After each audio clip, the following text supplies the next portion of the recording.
السلام علیکم ورحمۃ اللہ وبرکاتہ. الحمد للہ اما بعد فاعوذ باللہ من الشیطان الرجیم. بسم اللہ الرحمن الرحیم. اذلک خیر نزلا ام شجرۃ الزقوم انا جعلناها فتنة للظالمین إنها شجرة تخرج في أصل الجحيم طلعها كأنه رؤوس الشياطين فإنهم لآكلون منها فمالئون منها البطون ثم إن لهم عليها لشوبا من حميم ثم إن مرجعهم لإلى الجحيم إنهم ألفوا آباءهم ضالين فهم على آثارهم يهرعون إلى آخر الآية. صدق الله العلي العظيم وصدق رسوله النبي الكريم ونحن على ذلك من الشاهدين والشاكرين. اللهم ألهمنا رشدنا وأعذنا من شرور أنفسنا. اللهم وفقنا لما تحب وترضى من القول والفعل والنية. رب اشرح لي صدري ويسر لي أمري واحلل عقدة من لساني يفقهوا قولي. آمين يا رب العالمين. محترم حضرات، معزز سامعین، محترم خواتین، علماء و بہنوں، میرے بھائیوں، آج کی گفتگو کا عنوان ہے 23واں پارہ سورہ صافات، آیت نمبر 61 تک بات ہو چکی تھی. 61 میں یہ مضمون چل رہا تھا کہ اس جیسی کامیابی کے لیے عمل کرنا چاہیے عمل کرنے والوں کو. لوگ محنت تو کرتے ہیں لیکن محنت کا ثمرہ اس شکل میں ملے، یعنی بڑی کامیابی جنت کی شکل میں. اوپر کی آیتوں میں جنتیوں میں جو نعمتیں تقسیم کی جائیں گی ان تمام کا ذکر کیا تھا. یہ کہا کر اب یہاں سے اشارہ ہے کہ یہ نعمتیں بہتر ہیں مہمانی کے اعتبار سے یا یہ سزائیں بہتر ہیں جن کا ذکر آگے آ رہا ہے. تو نعمتوں کا ذکر پیچھے آ چکا، اب جنت کے برخلاف جو جہنم میں ہوں گی ان کی سزاؤں کا ذکر ہے. اور ان دونوں کے درمیان تقابل کر کے سوال کیا گیا کہ بولو بطور ضیافت کے وہ اچھی ہیں یا یہ اچھی ہیں. جو اچھا سمجھ میں آئے اس کی طرف کوشش کر لو، نتیجہ سامنے ہے. اذالک خیر نزلا ام شجرۃ الزقوم، یہاں سے مضمون آج کا شروع ہو رہا ہے. آ کے معنی کیا، کوشچن ہے یہ، جیسے حل کے معنی کیا ویسے آ کے معنی کیا. اور ذالک سے اشارہ ہے اوپر کی نعمتوں کی طرف جو جنتیوں کو ملیں گی. اذالک کیا وہ خیر بہتر ہیں، نزلا مہمانی کے اعتبار سے. نزل اس لفظ کو بار بار آتا ہوا دیکھ رہے ہیں آپ، اور پھر آئے گا سورہ حامیم السجدہ میں. اس کو اچھی طرح سمجھ لیں. نزل کے معنی آتے ہیں مہمان کے لیے جو ضیافت کیا کھانا اور پینا رکھا جائے دسترخوان پہ، اس کو نزل کہتے ہیں. یہاں بھی وہی لفظ ہے نزلا، مہمانی کے اعتبار سے. مہمان کو نزل نہیں کہیں گے، مہمانی یعنی ضیافت. مہمان کو تو کہیں گے نزیل، جو کسی گھر میں اترا ہو.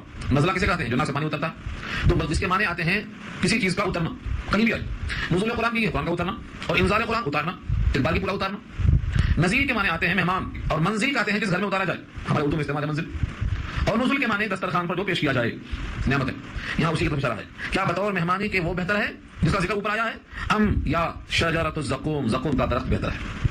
شجر کے معنی درخت، اور زقوم کے معنی آتے ہیں سیندی کا درخت. زقوم جنت میں، جہنم میں، جنت میں نہیں جہنم میں ایک درخت کا نام ہے.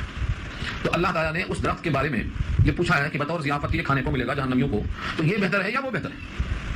اب زقوم کا لفظ چونکہ کئی اور معنی میں بھی استعمال ہوا ہے دوسری زبانوں میں.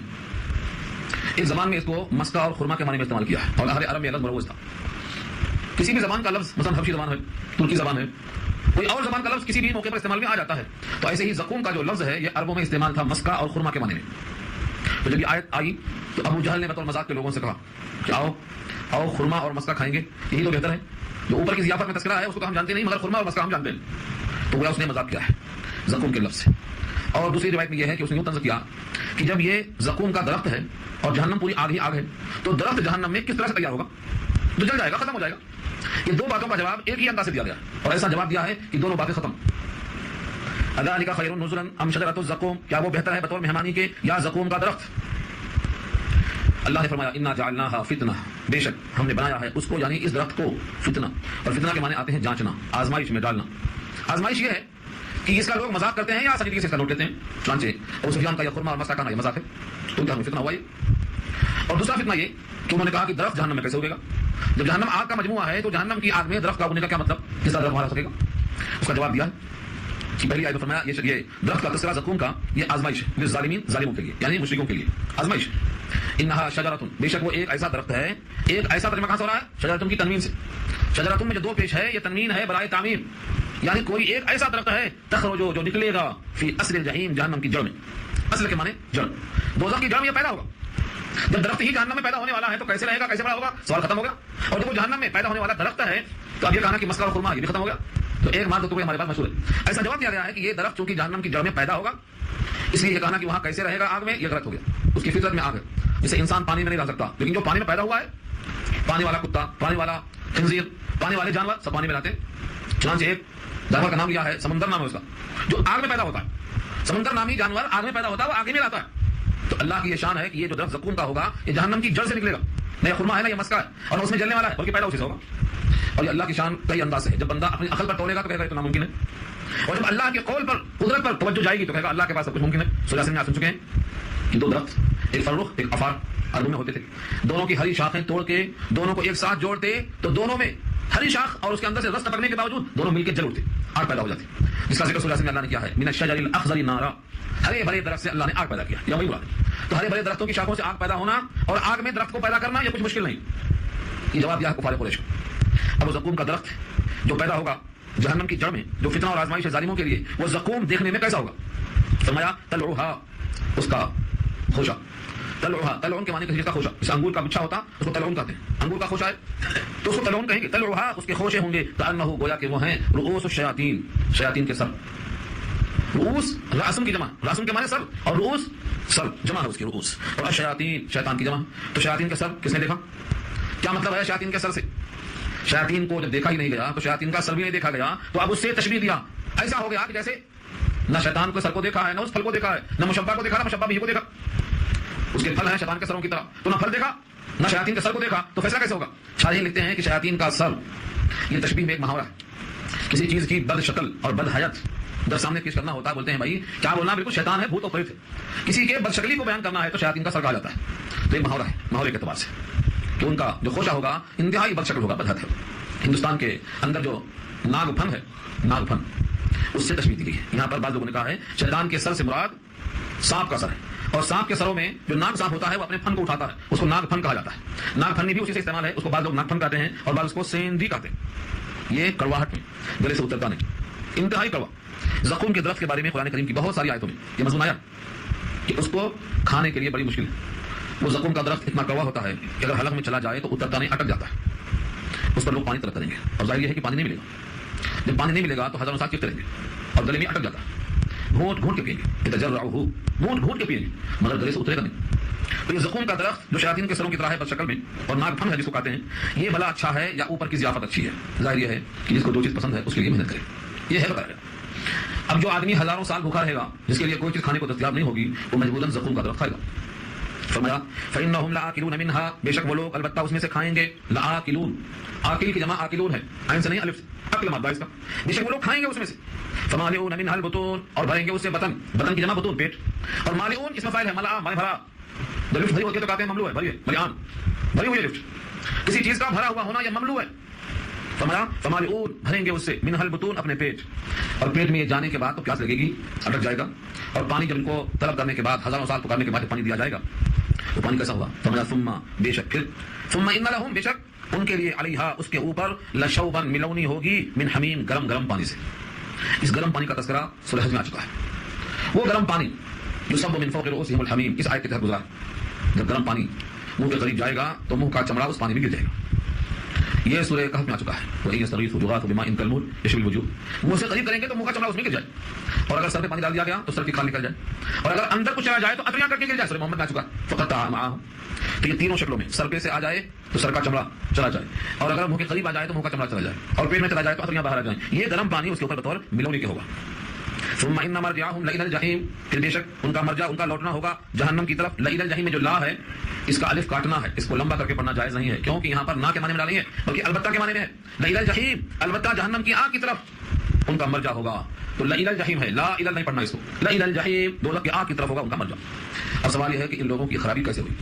یہ لوگ جہنم کے لائق کیسے بن گئے؟ دنیا چاہتی ہے اچھائی کو، ان لوگوں کی خرابی کہاں سے آئی؟ پوری صحبت سے آئی یا خاندان سے آئی؟ کتنی واضح آیت لکھی. انہم الفوا آباءہم ضالین، بے شک انہوں نے پایا اپنے باپ دادا کو بھٹکا ہوا گمراہ، انہیں کی اتباع کر لی. آج کتنے لوگ ہیں جو کہتے ہیں ہمارے خاندان میں یہ ہوتا آ رہا ہے. سوال یہ ہے ہوتا آ رہا ہے، بات نہیں ہے یہ ہوتا آ رہا ہے یا صحیح ہے یا غلط، اس کے فیصلے میں تاخیر کیوں ہوئی؟ اس آیت نے واضح کر دیا کہ بے شک انہوں نے پایا تھا اپنے باپ دادوں کو. آبا جمع ہے اب ان کی، جس طرح باپ پر اب کا اطلاق ہوتا ہے دادا پر بھی ہوتا ہے، پر دادا پر بھی ہوتا ہے. انہم الفوا، بے شک انہوں نے پایا آباءہم اپنے آبا و اجداد کو ضالین، گمراہ. وہی ضالین ہے تو سورہ فاتحہ میں گزر چکا ہے. پوری بات سورہ فاتحہ کی یہاں سن لینا. جس طرح سے وہ بھٹکے ہوئے تھے انہیں کو دیکھ کر ان کے فالوورز بھی بھٹک گئے. انہوں نے غلط کو صحیح سمجھا تھا، انہوں نے بھی غلط کو صحیح سمجھ لیا. یہ یہاں پر پیغام ہے، یہ بات ہماری طرف سے کہ یہ سب کے سب اپنے باپ دادا کی جو تقلید کر رہے ہیں ان کو چاہیے کہ وہ غلط ہے یا صحیح ہے تجزیہ کر لیں. آگے اللہ نے خود فرمایا فہم علی آثارہم یہرعون، بس وہ لوگ ہیں کہ انہیں کے نشانات قدم پر بھاگے چلے جا رہے ہیں، دوڑے چلے جا رہے ہیں. ہرع یہرعو، یہرعون کے معنی آتے ہیں کس کی پچھلی ڈگر پہ بھاگے چلے جانا. باپ دادا جس ڈگر پہ چلے آتے تھے اسی ڈگر پہ بھاگے چلے جانا، نہ رکنا، نہ سوچنا، نہ غور و فکر کرنا، نہ تحقیق کرنا، بھاگے چلے جانا آنکھ بند کر کے. یہی ہو رہا ہوں. یہ لوگ اپنے باپ دادا کے نقش قدم پر بھاگے چلے جا رہے ہیں. یہ آیت ہمیں پیغام دیتی ہے کہ باپ اور دادا کے ہر عمل پر ہمیں لبیک نہیں کہنا ہے جب تک کہ اس کا درست ہونا ثابت نہ ہو جائے. جیسا سورہ لقمان میں یہ بحث آئی ہے، اولو کان آباؤہم لا یعلمون شیئا ولا یہتدون، کیا اگرچہ ان کے باپ دادا کچھ نہیں جانتے تھے اور ہدایت پر نہیں تھے تب بھی انہیں کو فالو کریں گے؟ یہ سوال کیا اللہ نے. اور ایک مقام میں فرمایا اولو کان آباؤہم لا یعقلون شیئا، کیا ان کے آبا و اجداد کچھ بھی نہیں جانتے تھے، تعقل نہیں تھا، تب بھی انہیں کو فالو کریں گے؟ سوال کیا. یہ قرآن کریم کا انداز ایک مقام پہ نہیں کئی مقام پہ ہے. اس کا مطلب یہ نکلا کہ باپ دادا کی اتباع کرنا یہ جائز ہے، لیکن شرط یہی ہے تنقید کرنا درست ہے یا غلط. ابراہیم کے باپ بت پرستی کرتے تھے، انہوں نے تنقید کر لیا، دیکھا کہ وہ غلط ہے، ان کو چھوڑ دیا. ابراہیم اللہ کے قریب اپنے باپ کا مسئلہ چھوڑ دیا. یہاں سے معلوم ہوا اگر باپ کا مسئلہ غلط ہے تو چھوڑ دیں، ابراہیم کی سنت ہے. اور اس آیت سے اللہ کا حکم بھی، ان کا غلط ہونا صحیح ہونا کیسے فیصلہ ہوگا؟ اس کے لیے فرمایا اللہ کے نبیوں کا پیغام ہمیشہ آتا رہا. اس موقع پر سید الانبیاء کے پاس یہ کتاب آئی ہے قرآن کریم، اس پر رکھ کر دیکھ لو کہ ان کا عمل غلط ہے یا درست. اور صرف یہی نہیں کہ یہ لوگ گمراہ ہوئے، فرمایا کہ اس سے پہلے بہت لوگ اس گمراہی کی ڈگر پر چلتے چلتے جہنم میں چلے گئے. دیکھو آگے، وَلَقَدْ ضَلَّ قَبْلَهُمْ أَكْثَرُ الْأَوَّلِينَ، اور البتہ بھاگ چکے ہیں ان سے پہلے بہت سے اگلے لوگ. اکثر الاولین، اولین اول کی جمع ہے اور اکثر اکثریت کے معنی میں. پہلے لوگوں میں سے جو اکثریت تھی وہ بھٹک کے چلی گئی جہنم. کب سے ہو رہا ہے یہ سلسلہ؟ باپ دادا کی تقلید کرنا کیوں ہے فطرت میں؟ کیونکہ بندہ ان سے قریب رہتا ہے، ان کو دیکھ کے کرتا ہے. یہ تقلید ہے، جو ان کو دیکھتا ہے وہ کرتا ہے. ان کی غلطیوں کو غلطیاں سمجھنے کی توفیق نہیں ہوتی ہے تو اس کو بھی کر لیتا ہے. تو بہت سے لوگ بھٹک گئے. اب ان میں سے کچھ کی مثال دے کے رب کریم، اس مثال سے ہم کو اندازہ ہوتا. وَلَقَدْ أَرْسَلْنَا فِيهِمْ مُنذِرِينَ، اور البتہ تحقیق ہم نے بھیجا ہے ان میں ڈرانے والوں کو. منذر کی جمع ہے منذرین، یہ بنا ہے نذیر سے، ڈرانے والا. منذر اس میں فاعل ہے. ڈرانے والوں کو ہم نے ان میں بھیجا، انہوں نے ان کی بات نہیں مانا. فانظر کیف کان عاقبۃ المنذرین، بس غور کرو دیکھ لو کیسا ہوا انجام ان کا جن کو ڈرایا گیا. منذر اور منذر، منذر اس میں فاعل ہے، سبجیکٹ ہے، اور منذر اس کا آبجیکٹ ہے، مفعول ہے. جن کو ڈرایا گیا وہ منذر جمع منذرین، اور جو ڈرانے والے ہیں یہ منذر ان کی جمع منذرین. تو منذرین اور منذرین، رسولوں کو منذرین کہا اور جن کو ڈرایا گیا ان قوموں کو منذرین کہا. دونوں کا انجام تمہارے سامنے ہے، دیکھ لو کیسا ہوا. الا عباد اللہ المخلصین، مگر اللہ کے وہ بندے جو چنے ہوئے مخلص ہیں، منتخبہ ہیں، یعنی جب وہ اللہ کے بندے ہیں اور ان پر اللہ کی طرف سے ڈرانے والے آئے تو انہوں نے ان کی بات کو مان کر اپنی غلطی درست کر لی تو وہ بچ گئے. اب اس کے لیے مثال ہے، سب سے بڑی مثال حضرت نوح علیہ السلام کی، کہ ان کی قوم نے بت پرستی کو نہیں چھوڑا اور یہ پیغام پہنچاتے رہے. پوری قوم غرق ہو گئی سوائے ان کے جنہوں نے نوح کو مان لیا. نوح کو مان کر ان کے ساتھ کشتی میں سوار ہو گئے، وہ سب کے سب بچ گئے اور ان کے سوار سب کے سب غرق ہو گئے. اس کے لیے اللہ نے یہاں مثال دی ہے. کفار قریش کو بھی کہا گیا تم بھی ایسا ہی انجام کو پہنچو گے اگر تم نے نبی کی مخالفت کیا ہے. اب مثال دیکھو، وَلَقَدْ نَادَانَا نُوحٌ، اور تحقیق کی پکارا ہم کو نوح نے. فَلَنِعْمَ الْمُجِيبُونَ، تو پھر کتنا عمدہ ہمیں سننے والے. نعمہ بہت عمدہ، اور مجیب جواب دینے والے. جیسے کہا حضرت نوح نے، میں نے لبیک کہا. حضرت نوح نے کب پکارا، کیسے پکارا اور کن لفظوں میں پکارا؟ شارحین لکھتے ہیں کہ اس کا مصداق وہی لفظ ہے جو سورہ نوح میں آ چکا ہے. سورہ نوح پارہ 29. کیا کہا تھا انہوں نے؟ رب لا تذر علی الارض من الکافرین دیارا، اے میرے پروردگار زمین پر کافروں کا ایک گھر بھی مت چھوڑیے، سب کو ختم کر دیجیے. کیوں؟ یہ بات وہاں آ چکی ہے کیونکہ اللہ نے سورہ ہود میں اطلاع دی تھی کہ اے نوح اب تک جو ایمان لانا تھا لا چکے، اب نہیں لانے والے ہیں. یہ انہم لا یؤمنون من قومک الا من قد آمن، اب تک جو لانا تھا ایمان لا چکے، اب نہیں لائیں گے. یہ جملہ سورہ ہود میں آ چکا. اس کی بنیاد پر حضرت نوح نے دعا کی کہ پروردگار جب ایمان نہیں لائیں گے تو ان کے وجود سے اس جہان کو پاک کر دو تاکہ جو مومن ہیں سکون سے رہیں. یہ دعا کی. اور بعض شارحین مفسرین کہتے ہیں کہ ان کے پکارنے سے مراد وہ جو لفظ ہے سورہ قمر پارہ 27 میں آیا ہے، رب انی مغلوب فانتصر، اے میرے رب میں شکست خوردہ ہوں، میں مغلوب ہوں، میری آپ مدد کیجیے، میری طرف سے آپ انتقام لیجیے. فانتصر نصرت نہیں، فانتصر انتصار ہمارا انتقام کے. تو اللہ نے انتقام لیا کیونکہ وہ لوگ حضرت نوح کو پتھر مارتے تھے 950 برس تک. 3 پشتیں گزر گئیں انکار کرتے کرتے، اس لیے انہوں نے یہ بدعا کی کہ میں ہار چکا. انی مغلوب فانتصر. شارحین نے لکھا ہے کہ جو بندہ کسی مصیبت میں ہار جائے، ماحول میں شکست خوردہ ہو جائے، مایوسی کا شکار ہو جائے، ان لفظوں سے اللہ کو پکارے رب انی مغلوب فانتصر، اللہ اس کی آواز کو سنتے ہیں. تو سورہ قمر کی یہ آیت یا سورہ نوح کی وہ آیت اور سورہ ہود کی وہ اطلاع، اس کی بنیاد پر حضرت نوح نے اللہ کو آواز دی. یہاں وہی آواز مراد ہے. وَلَقَدْ نَادَانَا، اور البتہ تحقیق پکارا انہوں نے ہم کو یعنی نوح نے. فَلَنِعْمَ الْمُجِيبُونَ، بس کیا عمدہ ہیں ہم پہنچنے والے فریاد کو. مجیبون جواب دینے والے، فریاد کو پہنچنے والے. وَنَجَّيْنَاهُ، اور ہم نے ان کو نجات دیا. نجینا پہلے آ گیا اور غرق ہونے کا ذکر بعد میں تھا. ونجینا، ہم نے ان کو نجات دیا لوگوں کی تکلیفوں سے بھی، اور جو ہم نے عذاب نازل کیا اس عذاب سے بھی نجات ان کو پہلے مل گئی، یعنی نجات یافتہ ہو گئے جو اللہ کا پیغام پہنچانے والے تھے. ونجیناہ، ہم نے ان کو نجات دیا، واہلہ، اور ان کے گھر والوں کو، من الکرب العظیم، بڑے کرب سے. کرب کسے کہتے ہیں؟ کرب کربلا کو آپ نے سنا ہوگا، مقام کربلا ہے وہ، یہ کرب و بلا ہے وہ، اصل میں کربلا نہیں ہے، کرب و بلا ہے. تو کرب کے معنی آتے ہیں اضطراب اور بے چینی. کرب عظیم کیا تھا؟ ساری قوم حضرت نوح کی مخالفت کر رہی ہے.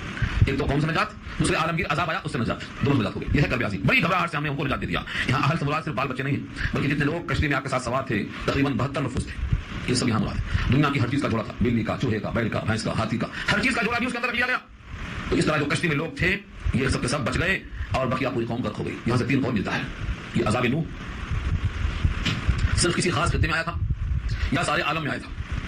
ایک قول تو یہ ہے کہ سارے عالم میں آیا، سب غرق ہو گئے. اور دوسرا قول یہ ہے کہ یہ صرف اس علاقے میں آیا جو حضرت نوح کے علاقے کا حصہ تھا، وہی پر. اور اگلی جو آیت آتی ہے کہ ہم نے ان کی اولاد کو باقی رکھا نسل کے طور پر، بقیہ پوری قوم ختم ہو گئی. اب جتنے دنیا میں مسلمان انسان ہیں سارے انسان حضرت نوح کی اولاد ہیں، ان کے 3 بیٹے باقی بچے تھے، اس کا ذکر آیا. وجعلنا ذریته هم الباقین، اور بنا دیا ہم نے ان کی اولاد کو وہی ہیں باقی رہنے والے. ساری کائنات غرق ہو گئی،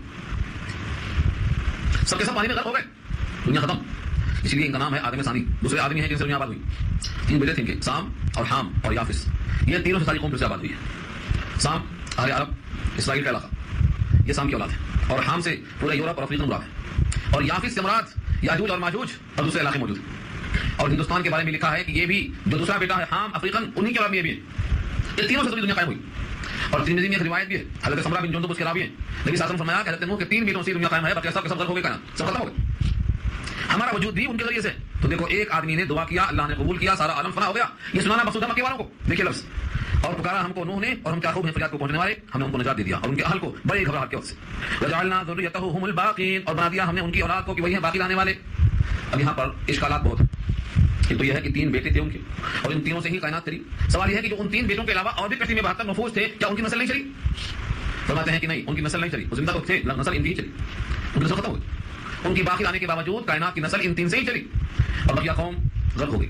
اور دوسرا قول جو آیا ہے کہ ساری کائنات غرق نہیں ہوئی، بلکہ صرف وہ لوگ غرق ہوئے جو اس علاقے کے تھے، بقیہ کائنات باقی رہی. یہ قول کو مرجوع قرار دیا گیا ہے اس آیت کی وجہ سے. تو ساری کائنات انہی 3 سے آباد ہوئی ہے. وترکنا علیہ فی الآخرین، اور چھوڑ دیا ہم نے اسی پر پچھلے لوگوں میں. وترکنا علیہ، اور چھوڑ دیا ہم نے، یعنی باقی رکھا ہم نے، علیہ اسی موقع پر، فی الآخرین آخر میں، بعد میں آنے والے پچھلے لوگوں میں. وہ کیا ہے کہ حضرت نوح کا تذکرہ جس عزت سے یہاں لیا گیا. دنیا میں ہر انسان، یہودی ہو، مسلمان ہو، عیسائی ہو، سب حضرت نوح کا نام عزت سے اس واسطے لیتے ہیں کہ وہ سب ان کی اولاد میں اپنے آپ کو شامل مانتے ہیں، سب عزت کرتے ہیں، سب احترام کرتے ہیں. یہاں وہی مراد ہے پچھلے لوگوں میں، بعد میں آنے والوں میں ہم نے ان کی عزت کو باقی رکھا. سلام علی نوح فی العالمین، سلام ہو نوح پر سارے عالم میں. اللہ نے سلام بھیجا ہے حضرت نوح پر، اور یہ سلام حضرت نوح پر سارے جہان میں ہے. اور یہ جب تک دنیا آباد رہے گی، نوح پر اللہ کا یہ سلام پہنچتا ہی رہے گا، اور سارے عالم میں سلام جاتا رہے گا. فرمایا یہ صرف نوح کے لیے خاص نہیں ہے، جو بھی بندہ ہمارا ہوتا ہے اور درجہ احسان تک پہنچتا ہے، ہم اس محسن کو ایسا ہی اجر دیتے ہیں. انا کذالک نجزی المحسنین، بے شک ہم ایسا ہی بدلہ دیتے ہیں احسان کرنے والوں کو. یہاں محسن سے مراد درجہ احسان تک پہنچنا. جو بندہ درجہ احسان تک پہنچتا ہے، نیکی کرنے والا ہوتا ہے، ہم ان پر ایسا ہی صلہ دیتے ہیں. اشارہ یہ ہے کہ جو مکے میں مومن ہو جائیں گے اور نبی کی بات مان لیں گے، وہ بھی ایسے ہی سلامتی کے حقدار بن جائیں گے. انہ من عبادنا المؤمنین، بے شک وہ تھے ہمارے ایمان والے بندوں میں سے. حضرت نوح کی تعریف ہوتی ہے کہ وہ ہمارے ایمان والے بندوں میں سے تھے. بتانا یہ ہے کہ مکے والے بھی جب ایمان والے بن جائیں گے تو وہ بھی ایسے ہی سلامتی کے حقدار بن جائیں گے. ثم پھر اغرقنا الآخرین، ہم نے غرق کر دیا اس کے بعد دوسروں کو. ثم کے معنی پھر، اغرقنا ہم نے غرق کر دیا، الآخرین دوسروں کو، یعنی جتنے اس کشتی میں باقی بچے تھے ان کے سوا دوسرے سب غرق. ادھر سے آخرین سے اشارہ ملتا ہے کہ ہم نے جب جتنے تھے سب کو غرق کر دیا تو باقی بچنے والے کون تھے؟ جو کشتی میں تھے، وہ کیا پوری قوم ختم. ابھی اشکال یہ ہوتا ہے کہ حضرت نوح کی مخالفت کرنے والے ان کے علاقے کے لوگ ہوں گے تو وہ مجرم تھے، بقیہ دوسرے علاقے کے لوگوں کو ہلاک کیوں کر دیا گیا، برباد کیوں کر دیا گیا؟ یہ تو سوال اٹھایا گیا ہے. حضرت نوح بھی کسی مخصوص خطے کے واسطے نہیں تھے، بلکہ وہ بھی، ان کا خطہ بہت بڑا خطہ تھا، بہت طویل تھا. اور یہ بھی ہو سکتا ہے کہ صرف اسی حصے میں آبادی ہو دنیا میں اور دوسرے حصے میں آبادی نہ رہی ہو، یہ بھی تو امکان ہو سکتا ہے. لہٰذا کسی مجرم کو ہی غرق کرنے کا تصور ہے، اللہ بندوں پر ظلم یوں ہی نہیں کرتے. اس لیے کہا گیا ہے کہ بقیہ تمام لوگ غرق ہو گئے جتنے تھے، سب کے سب. اور حضرت نوح اور ان کے ساتھ جو تھے وہ بچے، اور ان سے دنیا ہماری آباد ہو گئی. انہی کی شق میں سے، انہی کے نسل میں سے، انہی کے خاندان میں سے، یا یوں کہا جائے ان کی نسل میں سے نہیں صحیح، لیکن انہی کے نشانات قدم پر، انہی کے فکر کو لے کر ابراہیم بھی آگے آئے. وَإِنَّ مِن شِيعَتِهِ لَإِبْرَاهِيمَ، اور بے شک ابراہیم بھی ہیں انہی کی راہ والوں میں سے. شیعہ اصل میں شیعہ کے معنی کرو ٹولی، جماعت. شیعہ جماعت اس کی. حضرت نوح کی جو ڈگر تھی، جو فکر تھی، جو راہ تھی، اسی ڈگر پہ ہم نے ابراہیم کو بھی رکھا. تو شیعہ کے معنی یہاں پر خاندان نہیں ہے کہ حضرت نوح کے خاندان سے حضرت ابراہیم گزرے ہیں، کیونکہ خاندان تو پورا ہی ان کا ہے، پوری قوم غرق ہو گئی. ان کے 3 بیٹوں دنیا آباد ہوئی ہے، تو ان 3 میں سے جو اہل عرب ہیں یہ پورے کے پورے حضرت سام کی اولاد میں سے ہیں. جتنے بھی افریقن ہیں انڈیا سمیت یہ پورے کے پورے ہم کی اولاد میں ہیں. اور جتنے لوگ یاجوج ماجوج کے ہیں یافس کی اولاد میں سے ہیں، تو یہ تو ہیں ان کی اولاد میں سے. اولاد میں سے بہت لوگ ہیں. یہاں مراد ہے فکر، جو حضرت نوح کی فکر تھی اسی ڈگر پر ابراہیم بھی تھی. اور ابراہیم کا تذکرہ یہاں سے اب بہت طویل انداز سے اللہ نے پیش کیا ہے، اور یہ پورا رکوع انہی کے شان میں بیان کیا گیا ہے. اور حضرت ابراہیم کی مخصوص دعائیں بھی یہاں پر ذکر کی گئی ہیں. یہاں سے انشاءاللہ تذکرہ آئندہ کریں گے. دعا کر لیجیے. السلام علیکم ورحمۃ اللہ وبرکاتہ. الحمد لله وحده والصلاة والسلام على من لا نبي بعده، أما بعد، فأعوذ بالله من الشيطان الرجيم. بسم الله الرحمن الرحيم. وإن من شيعته لإبراهيم إذ جاء ربه بقلب سليم إذ قال لأبيه وقومه ماذا تعبدون أئفكا آلهة دون الله تريدون فما ظنكم برب العالمين إلى آخر الآية. صدق الله العلي العظيم وصدق رسوله النبي الكريم ونحن على ذلك من الشاهدين والشاكرين. اللهم ألهمنا رشدنا وأعذنا من شرور أنفسنا. اللهم وفقنا لما تحب وترضى من القول والفعل والنية. رب اشرح لي صدري ويسر لي أمري واحلل عقدة من لساني يفقهوا قولي. آمين يا رب العالمين. محترم حضرات، معزز سامعین، محترم خواتین، میری ماں اور بہنوں، میرے بھائیوں، پیارے بچوں، تلاوت کی ہوئی آیتیں سورہ صافات 23واں پارہ آیت نمبر 83 سے لے کر یہ رکوع مکمل ہونے تک حضرت ابراہیم علیہ السلام کی زندگی کی 2 قربانیوں کا تذکرہ ہے۔ ان کی زندگی میں کل 6 قربانیاں ہیں، جن کا ذکر کچھ سورہ انعام میں آیا، کچھ سورہ انبیاء میں آیا۔ 2 قربانیوں کا ذکر یہاں بھی آ رہا ہے۔ ان 6 قربانیوں میں سے اللہ تعالیٰ نے اس قربانی کو بہت بڑی آزمائش خود کہا۔ جس آزمائش کو اللہ نے خود بڑی آزمائش کہا ہو، وہ دنیا میں جو عبد کامل ہوتا ہے، جس کے اندر خلوص کامل ہوتا ہے، وہی کامیاب ہو سکتا ہے، دوسروں کے بس کی بات نہیں ہے۔ تو اس آیت میں آپ 2 قربانیاں دیکھیں گے۔ ایک قربانی ہے خواب میں بیٹے کو ذبح کرنے کی، اور اس سے پہلے قربانی ہے قوم کے مشرکانہ عقائد سے مقابلہ کرنے کی، اور نتیجے میں پوری قوم مل کے ابراہیم کو آگ میں ڈالنے کا فیصلہ کرتی ہے۔ یہ دونوں قربانیاں یہاں پر آ رہی ہیں۔ پہلے ابراہیم کا تعارف کرتے ہوئے، چونکہ اوپر سے ذکر آیا تھا حضرت نوح کا، اور نوح کا ذکر اس واسطے آیا تھا کہ جو حق پرست گزرے ہیں ان کی بات ماننے والے، ان کا انجام کیسا ہوا، اور حق کی جو مخالفت کرنے والے ہیں ان کا انجام کیسا ہوا۔ اس مثال میں حضرت نوح کا نام دیا گیا تھا۔ اب یہ دوسری مثال ہے کہ جس عقیدے اور جس اصول عقائد پر حضرت نوح علیہ السلام تھے، اسی عقیدے پر، اسی اصول عقائد پر ابراہیم بھی تھے۔ لفظ کیا فرمایا؟ وَإِنَّ مِن شِيعَتِهِ لَإِبْرَاهِيمَ، وَإِنَّ اور بے شک من شیعتہ، انہیں کی راہ میں تھے، انہیں کی ڈگر پہ، انہیں کی طریق پر تھے۔ شیعتون اصل میں آتے ہیں ایک ایسے گروہ اور جماعت کو جس کے تمام افراد کسی خاص عقیدے پر چلتے ہیں، ان کو شیعہ کہا جاتا ہے۔ ہمارے پاس جو شیعہ لفظ کہا گیا ہے، یہ بھی ایک مخصوص گروہ ہے جو ایک فرقے پر چلتا ہے، یعنی تمام اس کے افراد اسی عقیدے کے ماننے والے ہیں۔ تو شیعہ کے لفظی معنی آتے ہیں ایک ایسا گروہ، ایسی جماعت جس کا ہر فرد کسی مخصوص عقیدے پر چل رہا ہے، اس کو شیعہ کہا جاتا ہے۔ تو جو عقیدہ حضرت نوح کا تھا، توحید میں، رسالت میں، آخرت میں، عقائد کے لحاظ سے، وہ تمام کا تمام طریقہ وہی اصول، وہی ذات تھا، حضرت ابراہیم کا بھی ہے۔ یہ دونوں کا تذکرہ کیا۔ تو آپ کو معلوم ہے حضرت ابراہیم علیہ السلام اور حضرت نوح کے درمیان صرف 2 نبیوں کا تذکرہ ملتا ہے، ایک حضرت ہود کا اور ایک حضرت صالح علیہ السلام کا۔ ہود اور صالح، وَإِلَىٰ عَادٍ أَخَاهُمْ هُودًا، قوم عاد کی طرف ہود علیہ السلام، اور حضرت صالح ثمود کی طرف۔ عاد اور ثمود 2 قوموں کا ذکر ملتا ہے۔ تو نوح علیہ السلام کے اور ابراہیم کے درمیان صرف 2 نبیوں کا ذکر ملتا ہے، جبکہ تقریباً 2640 سال کا وقفہ ہے۔ امام قرطبی نقل کرتے ہیں کشاف کے حوالے سے، کشاف نے لکھا ہے تقریباً 2640 سال کا وقفہ ہے، صرف 2 نبیوں کا ذکر ملتا ہے، اور ان میں اصول کے اعتبار سے کوئی فرق نہیں ہے۔ اور یہ بھی ممکن ہے کہ اس وقت تک زیادہ تغیر نہ ہو، جیسے ہمارے پاس تورات میں، انجیل میں، زبور میں جو کچھ باتیں ہیں، قرآن میں کافی فرق ہے زمانے کے تغیر کے لحاظ سے۔ ہو سکتا ہے ان میں تغیر کے لحاظ سے کم فرق ہو، یہ بھی ہو سکتا ہے دونوں کی شریعتیں ایک، جو شریعت حضرت نوح کی تھی وہ ابراہیم کی بھی ہو، یہ بھی ہو سکتا ہے۔ چنانچہ اللہ نے فرمایا ہے شرع لکم من الدین ما وصی به نوحا وابراہیم، تمہارے واسطے ہم نے اس دین کو مشروع کیا ہے جس کی وصیت نوح نے کیا تھا۔ تو وہی وصیت جو وصیت دین کی ہے، اصول میں ایک ہی دونوں کے دونوں، کم سے کم اصول میں تو اتفاق ہے۔ جزئیات میں کہیں کہیں فرق ہے تو زمانے کے لحاظ سے ہے، اور وہ اصول کے ماتحت ہوتے ہیں۔ اس ضمنی بات یاد رکھ لو کہ ابراہیم علیہ السلام بھی اسی راہ پر چلنے والے، اسی ڈگر پہ چلنے والے، اسی عقیدے پر چلنے والے جو حضرت نوح کا عقیدہ تھا۔ اب ظاہر یہ ہے کہ جس طرح نوح کا قوم نے مقابلہ کیا، مقاطعہ کیا اور ان کو پریشان کیا، جو وہی جگہ پہ نوح چلیں گے، اسی جگہ پہ ابراہیم چلیں گے، تو جو انجام ان کا ہوا مشقت جھیلنے کا یہاں بھی ہوگا، چنانچہ ایسا ہی ہو۔ اس سے ہمیں سبق ملتا ہے کہ جو حق پسندی کا راستہ اپنائے گا، اس کو جگہ جگہ مزاحمت کا سامنا ہوگا، جگہ جگہ مقابلہ درپیش ہوگا، راحت نہیں ملے گی، ملائی نہیں ملے گی، اس کو تو مزاحمت ہی کا سابقہ پیش آئے گا۔ حضرت نوح کو بددعا کرنا پڑا، حضرت ابراہیم کو قوم نے آگ میں ڈال دیا۔ اس کا مطلب کیا ہوا؟ جو حق پسندی کی راہ پر چلتا ہے، دنیا میں قدم قدم پر اس کے لیے مشکلات ہوتی ہیں، مزاحمت ہوتی ہے، اور جو آدمی عیش و آرام میں ہوتا ہے وہ یہ بھول جائے کہ حق پسندی کا راستہ اس کو ہے۔ آج کل معاملہ الٹا ہے، جس کو دیکھتے ہیں کہ بڑے آسائش میں ہے، بڑی ہی خوشحالی میں ہے، وہ سمجھتے ہیں کہ یہ بہت صحیح جگہ پہ جاتا ہے، صحیح جگہ پہ نوح ہے، صحیح جگہ پہ ابراہیم ہے، صحیح جگہ پہ محمد مصطفیٰ ہیں صلی اللہ علیہ وسلم۔ کیا مشقتیں نہیں ہوئی، سوچ نہیں سکتے۔ پتوں کا کھانا بطور غذا کے کوئی سوچ سکتا ہے؟ حضور نے پتے کھائے 3 سال تک، 3 دن تک نہیں، 3 سال تک پتے کھائے، کون کر سکتا؟ یہ ملائی نہیں ہے، مشقت ہے۔ یہ سن کر کے سیرت کے واقعات کو فراموش کر دینا یہ بہت آسان ہے، لیکن اس قدم پہ چلنا بڑے دل گردے کی بات ہے۔ جس کو اللہ تعالیٰ بڑا اخلاص دیتے ہیں وہی چل سکتا ہے اس جگہ پہ۔ تو یہاں فرمایا کہ ابراہیم بھی اسی جگہ پہ چلنے والوں میں سے تھے، یعنی جو اصول توحید ہیں، اصول عقائد ہیں، فکر آخرت ہیں، اس پر گامزن ہیں۔ اب شروع کرتے ہیں واقعے کو۔ اذ جاء ربہ، جب کہ وہ آئے اپنے رب کے پاس۔ رب کے پاس آنے کا مطلب، جاء کا معنی کیا ہے؟ آیا۔ جاء معنی آیا، فعل ماضی پاسٹ ٹینس ہے۔ اس پر اذا آیا تو معنی مستقبل کا ہوگا، جب آئے، اور جب اس کے ساتھ لفظ با آ جائے بطور صلہ کے، ایڈورب کے طور پر با آ جائے، تو اب آیا نہیں، لایا۔ یہاں با کا دیکھو، قلبن کے ساتھ با لگا ہوا ہے، یہ با جا کے ساتھ جڑا ہوا ہے۔ اس بات سے معنی کیا ہوں گے؟ جب لایا وہ اپنے رب کے پاس قلب سلیم، قلب سلیم، قلب کی صفت سلیم ہے، سلیم کے معنی صحیح سالم، جس میں کوئی عیب نہ ہو، اور ایسا قلب جو صحیح سالم ہے، مطلب اس میں کوئی داغ دھبا نہ ہو۔ تو کس لحاظ سے؟ عقیدے کے لحاظ سے، ماننے کے لحاظ سے، خلوص کے لحاظ سے، توحید کے لحاظ سے، وہ اپنے رب کو ایسا مانتا ہے کہ اس کے دل میں سوائے رب کے غیر رب کی کوئی گنجائش نہیں۔ ما فی قلبی غیر اللہ، یہ ہے اس کا مطلب، ما فی قلبی غیر اللہ، میرے دل میں غیر اللہ ہے ہی نہیں، صرف اللہ، یہ ہے قلب سلیم۔ تو اپنے رب کے پاس جب وہ آئے قلب سلیم لے کر، یعنی ایسا دل جس میں کوئی روگ نہ ہو، دل نروگی لکھا ترجمے میں حضرت، دل نروگی، یعنی قلب ایسا ہے جو ہر لحاظ سے بالکل اللہ کی طرف متوجہ ہے۔ اور یہاں آیا سے مراد کیا ہے؟ رجوع ہونا، کوئی خاص ملک، کوئی خاص زمین نہیں، بلکہ اللہ کی طرف متوجہ ہونا۔ ان کا اصل جو ملک تھا ملک عراق تھا، عراق سے نکل کر یہ ملک شام کی طرف جا رہے ہیں، اور اللہ تعالیٰ کی طرف جانے کا مطلب یہ ہے جس کا ذکر آگے آ رہا ہے، اللہ کی طرف متوجہ ہونا۔ اذ جاء ربہ، جبکہ وہ آئے اپنے رب کے پاس، بقلب سلیم، صحیح سالم دل کے ساتھ، یعنی دل لے کر حاضر ہوئے، ایسا دل لے کر اللہ کے پاس آئے جس دل میں سلامتی ہے، یعنی اللہ کی طرف توجہ ہے، اس میں شرک کی کوئی گنجائش نہیں۔ اس کا مطلب یہ ہوا کہ اللہ کے پاس وہی دل کا آمد ہے جو بیماریوں سے پاک ہو، کون سی بیماری؟ شرک کی بیماری. جس میں صرف اللہ ہو وہی دل اللہ کے پاس کارآمد ہو سکتا ہے. جس میں اللہ کا غیر بھی ہو وہ دل اللہ کو کام نہیں آتا. یہ ہے بقلب سلیم کا کر کے. ابراہیم تو اللہ کے خلیل ہیں, اور اللہ کے خلیل ہونے کا مطلب یہ ہے کہ اللہ نے ان کی تعریف کی ہے کہ میرا خلیل ہے. تو خلت کا تاج کیوں پہنایا؟ کیونکہ ان کے دل میں اللہ کا غیر نہیں ہے. تو یہ اثر ہو جائے. اذ قال لابیہ, پہلے دل پاک ہونا, پھر اب قوم کے پاس کام کرنے کے واسطے نکلنا. اذ قال لابیہ, جب کہا اپنے باپ سے. یہاں باپ کے بعد لفظ آزر نہیں ہے, سورہ انعام میں لفظ آزر ہے وہاں. اذ قال لابیہ آزر, تو معلوم ہوا اپنے باپ سے مراد یہاں حضرت آزر ہیں. وہ اس وقت بتوں کے کام میں لگے ہوئے تھے, تو ان کے ساتھ ان کی قوم بھی موجود تھی. دونوں کو خطاب کیا ابیہ و قومہ, اپنے باپ سے اور اپنے قوم سے. کیا کہا؟ ماذا تعبدون, تم کس کی پوجا کر رہے ہو؟ ماذا, ماذا کا فل فارم کیا ہے؟ ما ذالکا, ذالکا سے لام کاف نکال دو تو ماذا بچا, یعنی ما ذالکا کیا ہے وہ, ان کی حقیقت کیا ہے؟ تعبدون, تم جس کی بندگی میں لگے ہو, جس کی تم پوجا کر رہے ہو, جس سامنے تم جھکے پڑے ہو, کیا ہے, کیا حقیقت؟ افکن, کیا جھوٹ ہے. مانے کیا, اور عفق کے معنی کھلا ہوا جھوٹ. واقعی عفق سورہ نور میں آ چکا ہے. عفق معنی کھلا ہوا جھوٹ. عفقن, کیا جھوٹ ہے. آلہتن, الہ کی جمع ہے, معبود. دون اللہ, اللہ کے علاوہ, اللہ کے سوا. تریدون, تم جس کو چاہتے ہو, یعنی اللہ کے سوا کیا کچھ بنائے ہوئے جھوٹے معبود ہیں تم جن کو چاہتے ہو؟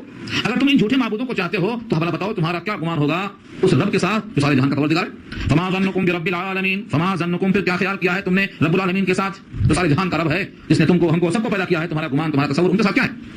کیا یہ بھی خالق ہے وہ بھی خالق ہے, یہ بھی معبود وہ بھی معبود, یہ بھی سجدہ وہ بھی سجدہ. تمہارا خیال کیا ہے؟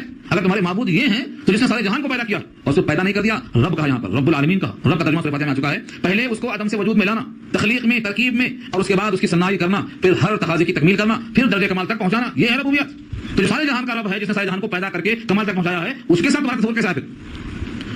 فما ظنکم برب العالمین, یہ ان کے سامنے بات آ گئی. قوم نے ایسے موقع پر ابراہیم کو متاثر کرنے کے لیے سوچا کہ اپنا قومی میلہ ان کو دعوت دیں گے, بلا کر لے جائیں گے, تاکہ ہمارے جشن کو دیکھ کر ان کا دل آ جائے اور ہمارے بتوں کی طرف راغب ہو جائیں اور بتوں کی مذمت کرنا چھوڑ دیں. تم کو دعوت دی. دعوت کا ذکر یہاں پر نہیں کیا گیا ہے. یہ دعوت کا ذکر اس کی تشریح میں کیا گیا ہے. یہ واقعہ کب پیش ہے؟ پوری قوم جا رہی ہے میلے کو, قومی میلہ, جس کو ہم اپنے زبان میں کچھ بھی کر سکتے ہیں, جیسے مہرجان ہے, نیروز ہے, یا کسی کا قومی میلہ ہوتا ہے ہر قوم کا, جمع کرنا چاہا. اور ان سے کہا ابراہیم چلو ہمارے ساتھ چلنا ہے, میلے میں چلنا ہے.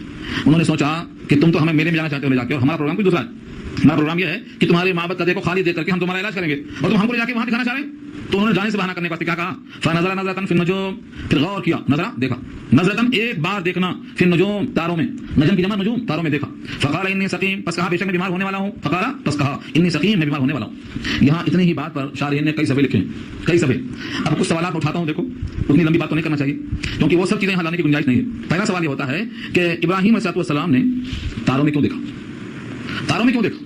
کچھ شارحین یہ کہتے ہیں کہ جب کسی آدمی کو کوئی سوچ کی بات آ جاتی ہے تو وہ اختیار اوپر دیکھنے لگتا ہے, اور ان کے سامنے بات آئی تھی کہ مجھے تو یہاں بتوں کی وجہ سے دکھانا ہے, اور یہ مجھے دعوت دیتے ہیں بتوں کے پاس جانے کی, اب میں کیا کروں؟ سوچنے میں آسان نکلتے ہیں اوپر. مگر شارحین کہتے ہیں کہ یہ گنجائش نہیں ہے. کیوں؟ کیونکہ قرآن کریم نے اتنے اہم واقعات میں سے صرف ان چیزوں کو ذکر کیا ہے جو بہت ضروری ہیں. دیکھو میلے کا ذکر تک نہیں کیا. کیوں؟ کیونکہ یہاں جو ضروری الفاظ وہی لائے گئے ہیں, تو اتفاق سے اوپر نگاہ پڑ گئی, بے اختیار دیکھنا شروع کر دیا, اس کو مکمل ایک آیت کے مطابق فرمایا. اس کا مطلب اس میں اہم بات ہے. دوسرے تاروں کی طرف دیکھنے کے لیے لفظ الہ آتا ہے, الہ, نظرہ نظرتن الی النجوم, تاروں کی طرف دیکھا. یہاں تاروں کی طرف دیکھا نہیں ہے, فی النجوم, فا ہے, اور فا ظرفی کے معنی تاروں میں غور کرنا. تو تاروں کی طرف نگاہ اٹھانا پڑی نہیں, بلکہ باقاعدہ بالارادہ تاروں میں غور سے دیکھا. اس کی کیا وجہ ہے؟ لکھا گیا ہے کہ وہاں کے لوگ تاروں پر عقیدہ رکھتے تھے, علم نجوم کے ماہر تھے. علم نجوم میں غور و فکر کرنے سے ان کے خیال میں یہ گیا کہ ان کی بیماری یہ خود ہی نہیں کہہ دے رہے ہیں, بلکہ یہ بیماری کو تاروں میں دیکھ کے بتا رہے ہیں کہ بیمار ہونے والا ہوں, اس لیے قوم نے ان کو چھوڑ دیا. اب سوال یہ ہے, بہت بڑا سوال ہے, علم نجوم کے اعتبار سے کیا تاروں میں دیکھنا قوم کے عقیدے کی تقویت کا سبب نہیں ہے؟ کیا تاروں میں دیکھ کر یہ کہنا ان کی ہمت افزائی نہیں ہے؟ کیا تاروں میں غور و فکر کر دینا اس پر عقیدہ رکھنے کے برابر نہیں ہے؟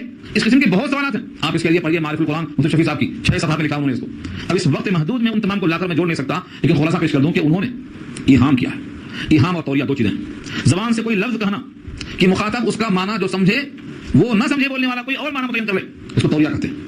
اور ایہام کے معنی آتے ہیں وہم پیدا کرنا, ایسا عمل کرنا کہ دیکھنے والا کچھ اور سمجھ جائے جبکہ اس کا یہ مقصد نہ ہو. جیسے نبی صلی اللہ علیہ وسلم کو جانا ہے جنگ کرنے, نکلنا ہے شمال کی طرف تو نکلتے تھے آپ جنوب میں, تاکہ لوگوں کو معلوم ہو سکے مجھے جانا کہاں, لوگوں کو مقام جنگ نہ معلوم ہو سکے. تو یہ کیا ہے؟ ایہام کہلاتا ہے. ایہام حضرت ابراہیم نے تاروں میں دیکھ رہے ایہام پیدا کیا. اور زبان سے جب آدمی کہتا ہے, جیسے آگے کہا انی سقیم, میں بیمار پڑنے والا ہوں, تو یہ توریہ ہے. تم سمجھتے تھے کہ میرا جسم بیمار ہے, حالانکہ میرا مقصد ہے میری روح بیمار ہے. تمہاری حرکتوں کو دیکھ کر کہ تم اللہ کو چھوڑ کر ان بتوں کی پرستش کرتے ہو, اس کو ہم مریض نہیں کہتے. سقیم کے معنی مریض نہیں ہوتا. میں بیمار پڑنے والا ہوں مطلب یہ ہے میرا مزاج ناساز ہے, میری طبیعت ناساز ہے, جس کو آپ بولتے ہیں. اگر واقعی بیماری ہوتی جسم میں تو کہتے ہیں میں مریض ہوں, انی مریض کہتے, مریض نہیں کہا, انی سقیم کا. اور سقم کے معنی مرض کے نہیں آتے ہیں, بلکہ میرا مزاج ناساز ہے تمہاری حرکتوں کو دیکھ کر. یہ مفہوم ہے اس کا. تو حضرت ابراہیم نے تاروں میں غور و فکر کر دیا. اب تاروں میں کیا تاثیر ہے؟ خلاصہ اس کا یہ ہے, جیسے اللہ بارش برساتے ہیں لیکن بادل بھیجتے ہیں پہلے, تو بادل کیا ہوتا؟ بارش کا سبب بنتا. ایسے ہی اللہ گرمی دینا چاہتے تو سورج بھیجتے ہیں، سورج گرمی کا سبب بنتا ہے۔ سمندروں میں مد و زجر ہوتا ہے تو چاند کا جو بدر کامل ہے 14ویں رات کا چاند، اس کے چاندنی سے پانی میں تموج ہوتا ہے، یہ مد و زجر پیدا کرتا ہے۔ تو چاندنی سے دریا میں مد و زجر کا آنا، سورج کی شعاؤں سے گرمی کی حدت میں اضافہ ہونا، بادل کے ذریعے سے پانی کا برسانا، یہ سب سبب کے درجے میں۔ ایسا ہی علم نجوم میں تاروں کا اپنے برجوں میں جانے سے کچھ اثرات پیدا ہوتے ہیں، لیکن وہ اللہ کے مشیت کے تابع ہوتے ہیں، بالذات اس میں کوئی اثر نہیں ہوتا۔ یہی عقیدہ چلنا، بالذات اس کے اندر کوئی تاثیر نہیں ہوتی۔ ایک عقیدہ تھا کفار قریش کا، ایک تارے کا نام تھا نو، نون واو حمزہ نو، تو کہتے تھے مترنا بنو الکواکب، تاروں میں سے جو نو ہے وہ ایک منزل سے دوسری منزل میں گیا، اس سے بارش ہو گئی۔ حضور نے کہا یہ شرک کی عقیدہ ہے، تاروں کے جانے سے بارش نہیں ہوتی ہے، کہو مترنا بفضل اللہ، ہم کو بارش دے اللہ کے فضل سے۔ تو تاروں میں بالذات اثر ماننا یہ شرک ہے، لیکن اس کو سبب ماننا یہ جائز ہے، ہاں اللہ کی مشیت پر موقوف ہے۔ مثال دیا میں نے آپ کو، یہ اس بحث کا خلاصہ ہے کہ دنیا میں کوئی چیز مؤثر بالذات نہیں ہے، ان تمام میں تاثیر، ان کو سبب بنانا یہ اللہ کی مشیت کے تابع ہے۔ یہ ہے علم نجوم، اس پر بہت سی کتابیں لکھی گئی ہیں، مگر یہاں پر اس کا تذکرہ مناسب نہیں ہے۔ فقال انی سقیم، میں بیمار پڑنے والا ہوں، مزاج میرا خراب ہونے والا۔ لفظ سقیم اس میں فاعل ہے جو ان فیوچر بھی بیماری کو اشارہ کرتا ہے کہ میں اب تو ٹھیک ہوں لیکن میں آئندہ بیمار پڑنے والا ہوں۔ مراد یہ ہے موت سے پہلے تو ہر ایک کا مزاج خراب ہوتا ہے اور موت ہر ایک کو آنے والی ہے۔ اشارہ یہ ہے کہ میں اگر آج نہیں ہوں تو آئندہ بیمار پڑنے والا ہوں، اور وہ موت سے پہلے ہر ایک کو پیش آتا ہے۔ تو سقیم کے معنی اس میں فاعل کے بھی آتے ہیں، آئندہ، آج بیمار نہیں ہوں لیکن آئندہ ہونے والا ہوں۔ لیکن تو نے کیا سمجھا، جب بیمار ہیں تو ان کی وجہ سے دوسروں کو مشقت ہوگی، چھوڑ دو، چلے گئے چھوڑ کے۔ فتولوا عنہ مدبرین، پلٹ گئے، فتولوا پوری قوم نے پیٹ دکھائے، پلٹ گئے، عنہ ان کو چھوڑ کر، مدبرین دبر کے معنی پیٹ کے آتے ہیں، پیٹ پٹا کے چلے گئے، سب چلے گئے میلوں میں۔ اب انہوں نے دیکھا میں ہوں اور بت قدا سجا ہوا ہے اور کوئی نہیں۔ فراغ الی آلیہتہم، پل پڑے، فراغ الی گھس جانا، فراغ کے معنی فارغ ہونا، الی معنی کسی کی طرف، تمہارے طرف فارغ ہوں مطلب سارے کام چھوڑ کے ایک کام کی اہمیت دینا، یہ مراد ہے۔ فراغ الی آلیہتہم، ان کے معبودوں کی طرف فارغ ہو کر جا گھسے، فقال، اور کہنے لگے، الا تاکلون، کھاتے کیوں نہیں ہو؟ بتاشے رکھے ہیں کھاؤ، چڑھاوے رکھے ہیں کھاؤ، سب رکھے ہیں، کوئی بھی نہیں کھا رہا ہے تو پوچھتے ہیں الا تاکلون، کھاتے کیوں نہیں؟ اور اس کا جواب دیتے ہیں کہ ہم کیوں نہیں کھاتے، تو پھر پوچھتے ہیں ما لکم، تمہیں ہو کیا گیا ہے، لا تنطقون، کی بولتے نہیں ہو؟ نطق کے معنی گویائی، نطق کے معنی گویائی، ناطق معنی بولنے والا، حیوان ناطق کہتے ہیں جس کو بولنا ہے، انسان حیوان ناطق ہے، جان رکھ کر بولنے والا، بقیہ دوسرے حیوان ہے وہ ناطق نہیں ہے، ان کو بولنا نہیں آتا۔ تو ما تنطقون، ما لکم لا تنطقون، تمہیں ہو کیا کہ تم بات نہیں کرتے۔ فراغ علیہم ضربا بالیمین، پل پڑے ان پر مارتے ہوئے پوری قوت کے ساتھ، بالیمین، یمین کے معنی داہنا آتا ہے کیونکہ داہنے ہاتھ میں قوت زیادہ ہوتی ہے، لیکن قرآن کریم میں لفظ یمین کثرت سے استعمال ہوا ہے قوت کے معنی میں، پورا زور دے کر ماننا شروع کر دیا، یہ مطلب قرآن کریم میں کثرت سے لفظ یمین داہنے معنی کے علاوہ قوت کے معنی میں استعمال ہوا ہے کیونکہ بائیں ہاتھ کے مقابلے میں دائیں ہاتھ میں قوت زیادہ ہوتی ہے۔ فرمایا گھس پڑے ان پر مارتے ہوئے، بالیمین داہنے ہاتھ سے یعنی پوری قوت سے۔ فاقبلوا الیہ یزفون، یہ پوری بحث سورہ انبیاء میں آ چکی ہے، سوال جواب وہاں موجود ہے، یہاں خلاصہ اس کی طرف پیش کیا جا رہا ہے۔ فاقبلوا الیہ، پوری قوم متوجہ ہوئی ان کی طرف، یزفون، دوڑ کر گھبراتے ہوئے، یہ کیا ہوا، یہ کون سی بات بتائی، ہمارے معبودوں کے ساتھ دو کس نے کر دیا؟ وہاں سوال جواب پورا موجود ہے، آگ جلانے کا پورا تذکرہ موجود ہے، کیونکہ واقعہ سورہ انبیاء میں تفصیل سے آ چکا ہے، اس بیان شدہ واقعے کی طرف یہاں اشارہ کرنا مقصود ہے۔ تفصیلی واقعہ دیکھنا ہے تو سورہ انبیاء دیکھ لیں۔ فرمایا سب کے سب گھبراتے ہوئے دوڑتے ہوئے ابراہیم کی طرف پہنچے۔ ابراہیم نے اس موقع پوچھا، قال اتعبدون ما تنحتون، کیا تم پوچھتے ہو ایسوں کی جن کو تم خود تراشتے ہو؟ تنحتون، نحیتا کے معنی آتے ہیں بڑے پہاڑ کو تراشنا، تراش کے اس میں کمند بنانا، دیوار بنانا، دروازے نکالنا، سرنگ بنانا، پہاڑوں کو تراشتے، جس طرح مکان تراشتے تھے وہ بھی تنحتون ہے، اور اس پتھر سے بت کو تراشتے تھے یہ بھی تنحتون ہے، جس کو ہم بولتے ہیں تراشنا۔ بتو شاباش، کیا کہانی، ترقی کو کہتے ہیں، نہ ترشے تھے تو پتھر تھے، تراشے تو خدا کرے، تو ان کو تم تراشتے ہو اپنے ہاتھوں سے اور تم ان کی پوجا کیوں کرتے ہو؟ واللہ خلقکم، حالانکہ اللہ نے تم کو پیدا کیا، وما تعملون، اور جو کچھ تم بناتے ہو، تم عمل کرتے ہو، ان کو بھی اللہ نے ہی پیدا کیا۔ یہ پتھر اور یہ بت، تراشنے کے پہلے پتھر تھے، تراشنے کے بعد بت ہیں، یہ دونوں بھی اللہ نے پیدا کیا، دونوں کو اللہ نے بنایا۔ لوگوں کو کوئی جواب نہیں بنا، سب خاموش ہو گئے۔ ایک ہی جواب تھا جو وہاں تھا کہ یہ بہت زیادہ بتوں کی مخالفت پر آمادہ ہو گئے، اب ایک بہترین آتش قدا بناؤ، ایک آتش قدا ایسا بناؤ کہ اس کی آگ میں ان کو ڈال دو۔ قالو، بولنے لگے، ابنوا لہو، بناؤ ان کے لیے، بنیانن، ایک عمارت بناؤ، آگ کی عمارت بناؤ، فالقوہ فی الجحیم، اور جھونک دو ان کو جہنم میں۔ جحیم سے مراد یہاں آگ کا ڈھیر لیا، کیونکہ جہنم میں بھی آگ کا غلبہ ہے، اس کو جحیم کہا ہے، یہاں بھی وہ آگ کیسی تھی، کتنی تھی، کیا طویل بحث کیا ہے تاریخ نے اس کے اوپر، مہینوں تک لوگ لکڑیاں جمع کرتے رہے اور میلوں جمع ہو گئی لکڑیاں، اور اس کے اوپر پرندے گزرنا محال تھا، اتنا اونچے تک اس کے چلے جا رہے تھے، یہ انہوں نے بنایا آگ، عمارت بنایا باقاعدہ، اس کو آگ سے لکڑیوں سے خوب بھر دیا، لکھا ہے لکڑیاں لا کے وہاں ڈالنا، لوگ عبادت سمجھ کر ڈالنے لگے اس میں، جیسے آج ہوتا ہے۔ آج دیکھا آپ نے بابری مسجد کی اینٹوں کو لے کے گئے تھے پیشاب خانے میں رکھنے کے واسطے، اس اینٹوں کو، یہ عامر کا بیان ہے جو بھی آئے، انجام کیا ہوا؟ تو یہاں پر بھی لوگوں نے آگ جمع کیا تھا عبادت سمجھ کر، اتنی آگ جمع کیا، اور آخر میں کہا کہ ان کو آگ میں ڈال دیا جائے، شیطان نے آگ سکھایا تھا منجنیق بنانے کا، منجنیق بناؤ اور ان کو لپیٹ کے ڈال دو آگ میں۔ ان تمام بحثوں کو اللہ نے سورہ انبیاء میں بیان کیا ہے، اس کا خلاصہ یہاں کیا ہے، فارادوا به قیدا، لوگوں نے ارادہ کیا قید کا، قید کے معنی داؤں اور تدبیر کا، لوگوں نے قید کیا، تدبیر کیا، فجعلناهم الاسفلین، تو ہم نے ان کو کر دیا اسفل لوگوں میں، اسفلین جمع ہے اسفل کی، اسفل کے معنی سب سے نیچا، نیچا کر دیا ہم نے، کیسا کر دیا؟ آگ میں ابراہیم بڑے مزے میں تھے، گلزار ہو گئی وہ، سلامتی ہو گئی وہ، ٹھنڈی ہو گئی وہ، اور اتنے مزے میں زندگی میں کبھی نہیں تھے، ان سے پوچھا گیا زندگی میں سب سے آرام کہاں ملا؟ فرمایا آگ میں، مہمان تھے اللہ کے، تو اللہ تعالیٰ نے تدبیروں پہ ان کو الٹا کر دیا، فجعلناهم الاسفلین، تو ہم نے کر دیا ان کو اسفل، نچلے لوگوں میں کر ڈالا ہم نے ان کو۔ جب آگ سے نکلے ایک امتحان پورا ہوا، اور انبیاء کے بارے میں حکم یہ ہے کہ جب ان پر جان لینے والا حملہ ہو جاتا ہے تو وہاں سے ہجرت کا حکم ہو جاتا ہے۔ دیکھو مکے میں نبی صلی اللہ علیہ وسلم کب تک رہے؟ جب تک 13 سال میں قتل کا پروانہ نہیں تھا، جب لوگوں نے فیصلہ کر لیا کہ اب قتل کر دیں گے اور مل کے پورے قبیلے والے قتل کریں گے، اس رات میں نکلنے کا حکم آ گیا۔ یہاں بھی آگ میں ڈالنا زندہ جلا دینے کے لیے تھا، تو نکلنے کے بعد انہوں نے کہا کہ اب میں چلا یہاں سے، وقال فرمایا انی ذاہب، بے شک میں چلا جاتا ہوں، ذاہب مانے چلا جانے والا، کہاں جاؤں گا؟ الی ربی، اپنے رب کی طرف، مراد یہ ہے میں رب کی طرف متوجہ ہوں گا اور رب مجھے جہاں دکھائے گا سجھائے گا چلا جاؤں گا، سیہدین، ان قریب مجھے وہ راہ دکھائے گا۔ چنانچہ عراق سے نکل کر ملک شام تک پہنچے، ساتھ میں بیوی سارہ تھی اور ان کے بھانجے حضرت لوط تھے، بس ان کو لے کر کے چلے۔ راستے میں بہت سے واقعات بھی گزرے، بہت سے واقعات میں سے ایک واقعہ ہے کہ آپ کو ایک جابر اور سرکش بادشاہ نے راستے میں پکڑا اور اس کا خیال یہ ہوتا تھا اگر کوئی کہتے کہ یہ میری بیوی ہے تو شوہر کو قتل کر دیتا تھا اور بیوی کو رکھتا۔ عام طور سے لوگ اس کو ڈر کے مارے بتاتے نہیں تھے، یہ کہتے تھے کہ میری بہن ہے تو چھوڑ دیا کرتا تھا، بھائی کو چھوڑ دیتا تھا، کیونکہ شوہر ہے تو دعویٰ دار ہوگا، اسے قتل کر دیں گے۔ ابراہیم نے سارہ سے کہا دیکھو اس کے شر سے بچنے کے لیے تم توریہ کرو، یعنی مجھے یہ کہو کہ یہ میرے بھائی ہیں، اور بھائی کیسے؟ دینی اور ایمانی لحاظ سے، اس کائنات میں ہم تم ہی ایمان پر ہیں، ہم دونوں بھائی ہیں۔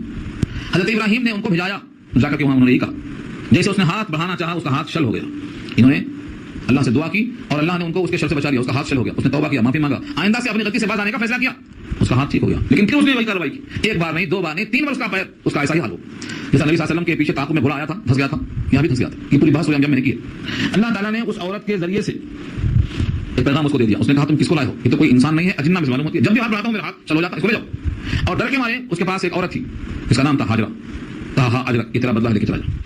بعض نے کہا یہ اسی بادشاہ کی بیٹی تھی اور بعض نے کہا اسی بادشاہ کی خادمہ تھی، اس سارہ کو دیا تھا اور سارہ نے لا کر کے وہ خادمہ حضرت ابراہیم کو پیش کر دیا، ابراہیم نے ان سے نکاح کر لیا، ان سے ہی اسماعیل پیدا ہوئے، ایک قول کے مطابق یہ ہے۔ دوسرا قول یہ ہے کہ فرعون مصر، یہ فرعون جو موسیٰ کے زمانے میں تھا وہ نہیں، بلکہ مصر کی بادشاہ پر جو بھی بیٹھتا تھا اس کو فرعون کہا کرتے تھے، آج فرعون کا تذکرہ آیا، تو ابراہیم کے زمانے کا جو فرعون کا مصر کا بادشاہ تھا اس نے اپنی بیٹی کو پیش کیا تھا سارہ کو، یہ دونوں قول ملتے ہیں۔ اسی واسطے ابراہیم کے سلسلے پر جو لوگ اعتراض کرتے ہیں کہ اسماعیل کو جن کو تم ذبیح اللہ کہتے ہو وہ ہاجرہ کے بدن سے اور وہ ایک بادی کے بدن سے، یعنی مسلمانوں کو تکلیف دینے کے واسطے کہا کرتے ہیں بادی کے بدن سے، لیکن یہ تحقیق نہیں ہے، بلکہ شارحین لکھتے ہیں، قرطبی کی ہی رائے ہے کہ فرعون مصر کی بیٹی ہی تھی وہ ہاجرہ، اس لیے بیٹی ہو یا باندی ہو جو بھی اللہ کی بندی ہے اور جس کے دل میں کامل ایمان ہے وہ 1000 آزاد سے بہتر ہے جو اللہ کے لیے خلوص والے ہو۔ بہرحال یہ ضمنی واقعہ میں نے جو پیش کیا ہے تاکہ آپ کو سمجھ میں آئے کہ وہاں سے نکلے اور چلتے کہاں گئے؟ ملک شام کو پہنچ گئے، سفر کرتے کرتے عراق سے ملک شام میں آ گئے، وہاں قوم صدوم کا علاقہ ہے، ان کے بھانجے لوط علیہ السلام وہاں چلے گئے اور ملک شام ابراہیم رہ گئے۔ اس موقع پر حضرت ابراہیم کی زبان پر دعا تھی کیونکہ عمر بہت ہو گئی تھی اور سارا سے اولاد نہیں تھی، تو دعا کرتے ہوئے گئے ربی حبلی، اے میرے پروردگار مجھ کو عطا فرما، حبلی ہبا کر، گفٹ کر، من الصالحین، صالحین میں سے مطلب نیک بچوں میں سے ایک بچہ مجھے بھی عطا فرما، کوئی نیک بیٹا عطا فرما۔ اولاد کو مانگنا تو صالحین کی شرط لگایا ہے، بیٹا اگر صالح نہ ہو تو فتنے کا سبب بن جاتا ہے، اس لیے فرمایا صالح اولاد مانگنا چاہیے۔ چنانچہ ابراہیم نے بھی یہ دعا کی صالحین کی، اور زکریا کی دعا بھی کیا ہے؟ ذریۃ طیبہ ہے، وہاں پاکیزہ کی شرط لگایا، حضرت زکریا کی دعا بھی طیبہ کے ساتھ ہے، اور جتنے بھی انبیاء کی دعائیں آپ کو ملیں گی سب میں لفظ صالحین یا طیبہ یا کوئی ایسا لفظ ملے گا جسے اولاد کے صالح ہونے کا ذکر ملتا ہے۔ فبشرناہ بغلام حلیم، تو ہم نے ان کو بشارت دے دیا ایک ایسے غلام کی، غلام کے معنی لڑکا، عربی میں غلام معنی نوکر نہیں آتے، یہ غلام کو جو نیکر کہتے ہیں اردو میں، یہ عام طور سے اردو میں استعمال ہے غلام کے معنی لڑکا نوکر، یہاں مراد ہے بچہ، عطا فرمایا اللہ۔ فبشرناہ بغلام حلیم، ایک ایسا بچہ جو حلیم ہے، صالحین کے دعا کا نتیجہ کیا نکلا؟ اس سے حلیم بچہ دیا، حلیم کے معنی تحمل والا، بہت بردبار، تحمل والا، جتنا زیادہ تحمل ہوگا اتنا زیادہ اس کے اندر قوت برداشت ہوگی، یہ فرمایا۔ اب بچے میں تحمل ہونا، صبر ہونا اور اس کے اندر بہت زیادہ قوت برداشت، یہ بڑی خوبیاں ہیں صالحین کا مطلب یہ ہے۔ اس سے اشارہ ملتا ہے کہ جو بندہ صالحین میں سے ہے اس میں تحمل کی صفت ہونا لازمی ہے، اگر تحمل نہیں ہے تو صالحین میں سے وہ نہیں بن سکتا، تحمل بہت بڑی چیز ہے، اور اللہ کی صفت میں سے بھی حلیم ہے، الحلیم اللہ کا ناموں میں سے۔ فرمایا ہم نے بشارت دے دیا ان کو ایک ایسے بچے کی جو تحمل والا ہے۔ فلما بلغ معه السعي، پر جب پہنچ گیا، فلما بس جب بلغا پہنچا ان کے ساتھ سعی کو یعنی دوڑنے کو، مراد یہ ہے بچہ بڑھاپے میں چلنے پھرنے کے لائق ہو گیا، 13 سال کی عمر ہو گئی، اکثر رائے قرطبی کی ہے 13 سال اور مظہری کی رائے ہے کہ بالغ ہو گیا بچہ، لیکن بالعموم بچے 13 سال میں بالغ ہو جاتے ہیں۔ تو فرمایا کہ جب بچہ پہنچا ان کے ساتھ چلنے پھرنے کو یعنی بڑھاپے میں سہارا بننے کو، حضرت زکریا کی عمر بھی ایسا ہی تھی جیسے ابراہیم کی ذکر ہے کہ ان کی عمر تقریباً 100 سال کی ہو گئی، اب بچہ 13 سال کا ہے، بڑھاپے میں لاٹھی بنتا، سہارا بنتا، اب اللہ نے امتحان لیا، قال یا بنیا، کہا اے میرے پیارے بیٹے، انی ارا فی المنام، بے شک میں دیکھ رہا ہوں خواب میں، دیکھتا ہوں خواب میں، ارا فعل مضارع ہے، دیکھتا ہوں، لکھتے ہیں صالحین کی متواتر 3 راتیں خواب میں دیکھا، ارا فی المنام، منام مانے خواب، اللہ نے براہ راست حکم نہیں دیا کیونکہ امتحان میں ہوتا، پھر اگر حکم صراحتاً آ جاتا تو امتحان میں تعبیر میں گنجائش نکلتی، بے صراحتاً اللہ کا حکم ہے تو کیا کر سکتے، لیکن خواب میں جب حکم آئے گا تو دماغ میں خیال آئے گا ہو سکتا ہے شیطانی خواب ہو سکتا ہے کچھ اور مقصد ہو، تعبیر کا احتمال بہت نکلتا، لیکن اس کے باوجود بھی انبیاء کا خواب سچا ہوتا ہے۔ انی ارا فی المنام، میں دیکھتا ہوں خواب میں، کیا دیکھتا ہوں؟ انی اذبحک، میں تجھ کو ذبح کر رہا ہوں، یعنی میں تجھ کو ذبح کر رہا ہوں کا مطلب یہ ہے ذبح کرتے ہوئے میں دیکھ رہا ہوں خواب میں، ذبح کر دیا ہوں، گلا کٹ گیا ہے، یہ خواب میں نہیں ہے، ذبح کر رہا ہوں، میں فعل ذبح کرتا ہوا خواب میں دیکھ رہا ہوں۔ فانظر، اب تم غور کر لو، ماذا ترى، تمہاری کیا رائے، ماذا ترى، تم کیا دیکھتے ہو، تمہارے دماغ میں کیا آتا ہے بولو۔ یہاں یہ نہ کہا جائے کہ بیٹے سے پوچھنے کی ضرورت کیا تھی، اللہ کا حکم تھا تو گزرنا چاہیے، بیٹے سے پوچھنے کی ضرورت کیا ہے، انبیاء اللہ کے حکم کے پابند ہوتے ہیں، لیکن وہ طریقہ اپناتے ہیں جس میں آرام ہو اور جس کے اندر سہولت ہو اور جس کے اندر کسی کو اذیت نہ ہو۔ اگر بیٹے کو اچانک ذبح کرنا شروع کر دیتے تو وہ طریقہ، لیکن جب بچے کا ذہن بنا دیا اور اس کو تیار کر لیا تو اب بچہ جب ذہن تیار ہو گیا تو پھر دونوں مل کر کے جو کام کریں گے اس میں اطاعت خوب ظاہر ہوگی۔ قال بچے نے کہا یا ابت افعل ما تؤمر، اے میرے پیارے باپ کر گزرو جو حکم دیا گیا ہے آپ کو. یا ابت افعل ما تؤمر، اے میرے پیارے باپ کر گزرو جو آپ کو حکم دیا گیا ہے. ما تؤمر سے نکالا ہے شارحین نے، بڑی پیاری بات نکالا ہے. دیکھو ابراہیم علیہ السلام کو اللہ نے خواب میں ذبح کرتے ہوئے دکھایا، یعنی ذبح کر رہے ہیں تو کب دکھایا؟ خواب میں. لیکن اسماعیل اس کو کیا کہتے ہیں؟ آپ کر گزرو جو حکم دیا جا رہا ہے. تو انبیاء کو جو خواب میں آیا وہ بھی اللہ کا حکم ہے. یہاں سے اہل قرآن کی قلعی کھل جاتی. اہل قرآن کہتے ہیں کہ وہی صرف وہ ہے جو قرآن میں ہو، وہی وہ ہے جو صرف مطلوع جس کی تلاوت کی جائے، اس کے علاوہ وہی نہیں ہوتی. وہی کی دو قسمیں کہاں ہیں؟ دیکھو یہاں صاف دکھائی دیتا ہے کہ اسماعیل نے ابراہیم کو کیا کہا؟ جو آپ کو حکم دیا جاتا ہے وہ کرو. کس کا حکم؟ اللہ کا حکم. اور یہ حکم اللہ کا وہی میں نہیں آیا، خواب میں آیا. اس خواب میں جو حکم آیا ہے اس کو بھی اسماعیل حکم کہتے ہیں، حکم الہی کہتے ہیں. تو یہ مثال ہے وہی غیر مطلوع کی. معلوم ہوا وہی کی دو قسمیں ہیں، ایک مطلوع جس کا نام قرآن ہے، تلاوت کی جاتی ہے، اور ایک غیر مطلوع جس کا نام حدیث ہے. اور خواب بھی حدیث ہے، انبیاء کا خواب بھی حدیث ہوتی ہے. یہاں سے ان کی قلعی کھل جاتی ہے. لیکن جو نہیں ماننے کی فطرت رکھتے ہیں وہ نہیں مانتے. قال یا ابت افعل ما تؤمر، کہا میرے پیارے باپ کر گزرو جو آپ کو حکم دیا جا رہا ہے. ستجدنی ان شاء اللہ من الصابرین، ان قریب مجھے آپ پائیں گے. ستجدنی سا کے معنی ان قریب، تجدو آپ پائیں گے، نہیں مجھ کو، آپ مجھ کو ان قریب پائیں گے ان شاء اللہ، اگر چاہا اللہ نے.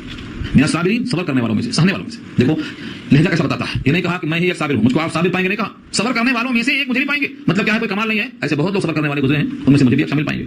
کہ یہ نہیں کہا کہ میں صبر کروں گا، کہا انشاءاللہ، اللہ نے اگر چاہا تو. یا میرا صبر کرنا میرا عمل نہیں ہے، اللہ کی مشیت ہے.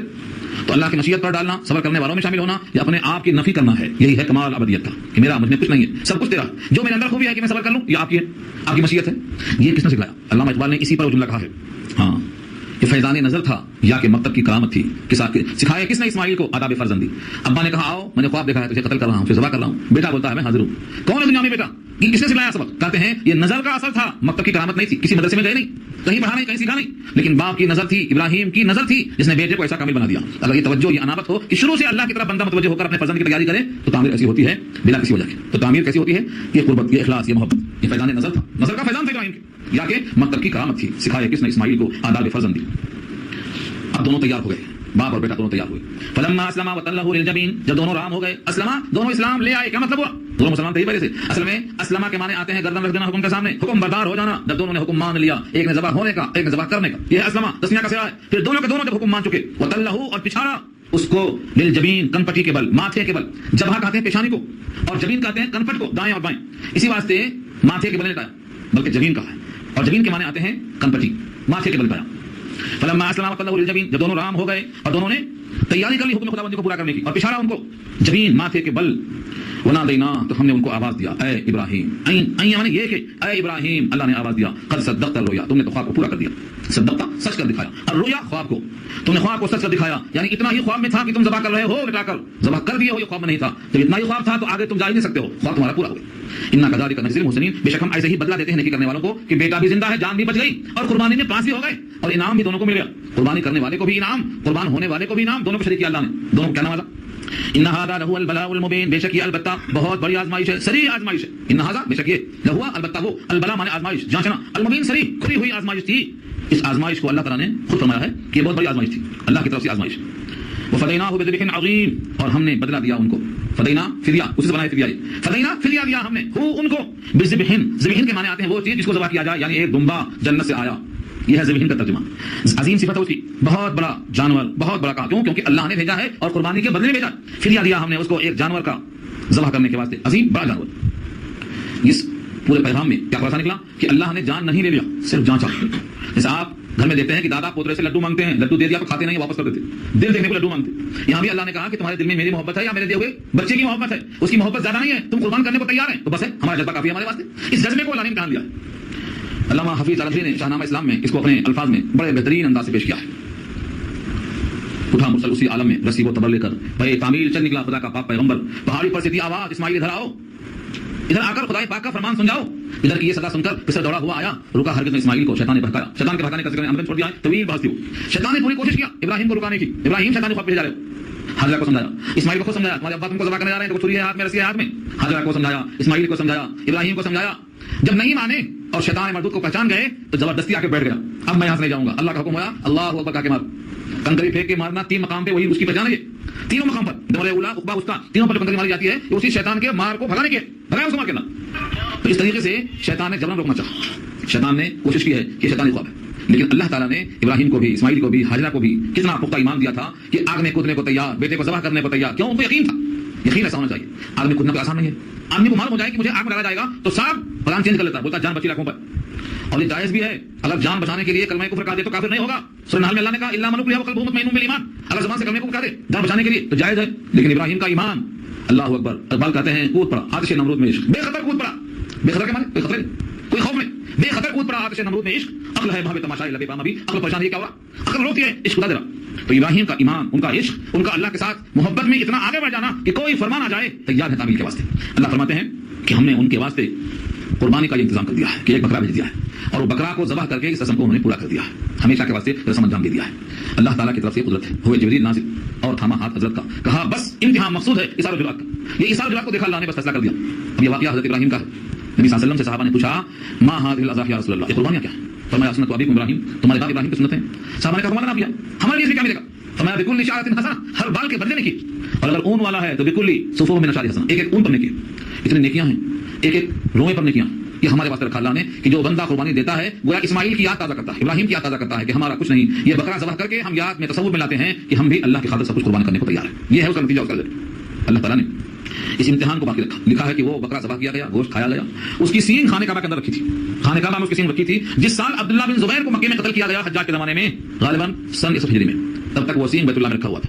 اس کے بعد وہ سینگ جلایا. تاریخ مکہ دیکھو، اس کے بعد وہ سینگ جل گیا اسی میں، تب تک وہ سینگ رکھا ہوا تھا. تو یہ قربانی جو جانور اللہ نے بھیجا تھا جنت سے، یہ دمبا آ گیا ہے بہر قربانی، اس کے بدلے میں آیا تھا. یہ اللہ تعالیٰ نے ہمیں بتایا ہے کہ تم قربانی اگر پیش کرنے کو تیار ہو جاؤ تو ہمیں کوئی حاجت نہیں ہے، ہم تمہارا صرف جذبہ دیکھنا چاہتے ہیں، تم کو ہم دینے پر قادر ہیں. اس لیے آگے فرمایا وترکنا علیہ فی الآخرین، ہم نے اس کو باقی رکھا ہے لوگوں پر، پچھلے لوگوں میں. یہ سلسلہ آج تک باقی ہے. سلام علی ابراہیم، ابراہیم پر سلام. ابراہیم پر سلام ہو. جب بھی نام آئے ابراہیم کا تو علیہ السلام کہا جائے گا. یہ ترکنا ہے، چھوڑا ہم نے اسی واقعے کی وجہ سے ان کے اوپر تمام پچھلے لوگوں میں کہ جب بھی کوئی نام لے ابراہیم کا تو کہا جائے گا سلام علی ابراہیم، یعنی ابراہیم کے ساتھ علیہ السلام بتانا ضروری ہے کیونکہ انبیاء. فرمایا کذالک نجزی المحسنین، ہم ایسا ہی بدلہ دیتے ہیں نیکی کرنے والوں کو. کذالک اسی طرح نجزی، ہم بدلہ دیتے ہیں محسنین، نیکی کرنے والوں کو ہم ایسا ہی بدلہ دیا کرتے ہیں. انہ من عبادنا المؤمنین، بے شک وہ ہمارے ایماندار بندوں میں سے تھے. انہ بے شک وہ ہیں من عبادنا، ہمارے بندوں میں سے، المؤمنین جو ایمان والے ہیں. اس واقعے سے ہمیں یہ بات معلوم ہوئی کہ ہمیشہ خلوص میں اور جذبے میں اس کا استحضار رہے کہ میرا رب مجھ پر مہربان ہے، وہ ہر شے پہ قادر ہے. ہم اس کو کچھ نہیں دے سکتے، صرف ہمارا امتحان، ہماری آزمائش اس لیے ہوتی ہے کہ ہم وفادار ہیں یا بے وفادار نہیں ہیں. اللہ کی محبت ہمارے دل میں زیادہ ہے یا اللہ کی غیر کی ہے، یہ امتحان ثابت ہو گیا ہے. اب اللہ تعالیٰ نے حضرت ابراہیم کی دعاؤں کو قبول فرمایا اور ان کو بشارت دیا کہ ان سے اسحاق پیدا ہوں گے اور اسحاق کے بعد یعقوب پیدا ہوں گے اور یعقوب کا سلسلہ جاری ہوگا. یہاں سے فرمایا وبشرناہ باسحاق، اور ہم نے ان کو بشارت دیا اسحاق علیہ السلام کی، نبی بطور نبی کے، صالحین میں سے ہوں گے، وہ نیکوکار میں سے ہوں گے، وہ بھی جو ہے اللہ کے فضل سے نبی ہوں گے. وبارکنا علیہ وعلی اسحاق، اور برکت دیا ہم نے ان پر بھی اور اسحاق پر بھی. ومن ذریتہما، اور ان دونوں کی اولاد میں بھی ہم نے برکت دیا. محسنون، کہ اس میں لوگ محسن پیدا ہوں گے، یعنی درجہ احسان تک پہنچنے والے، نیکی کرنے والے. وظالمون، اور ظالم بھی پیدا ہوں گے، دونوں پیدا ہوں گے. معلوم ہوا اچھوں کی اولاد میں خراب بھی پیدا ہو سکتے، یہ امکان ہے.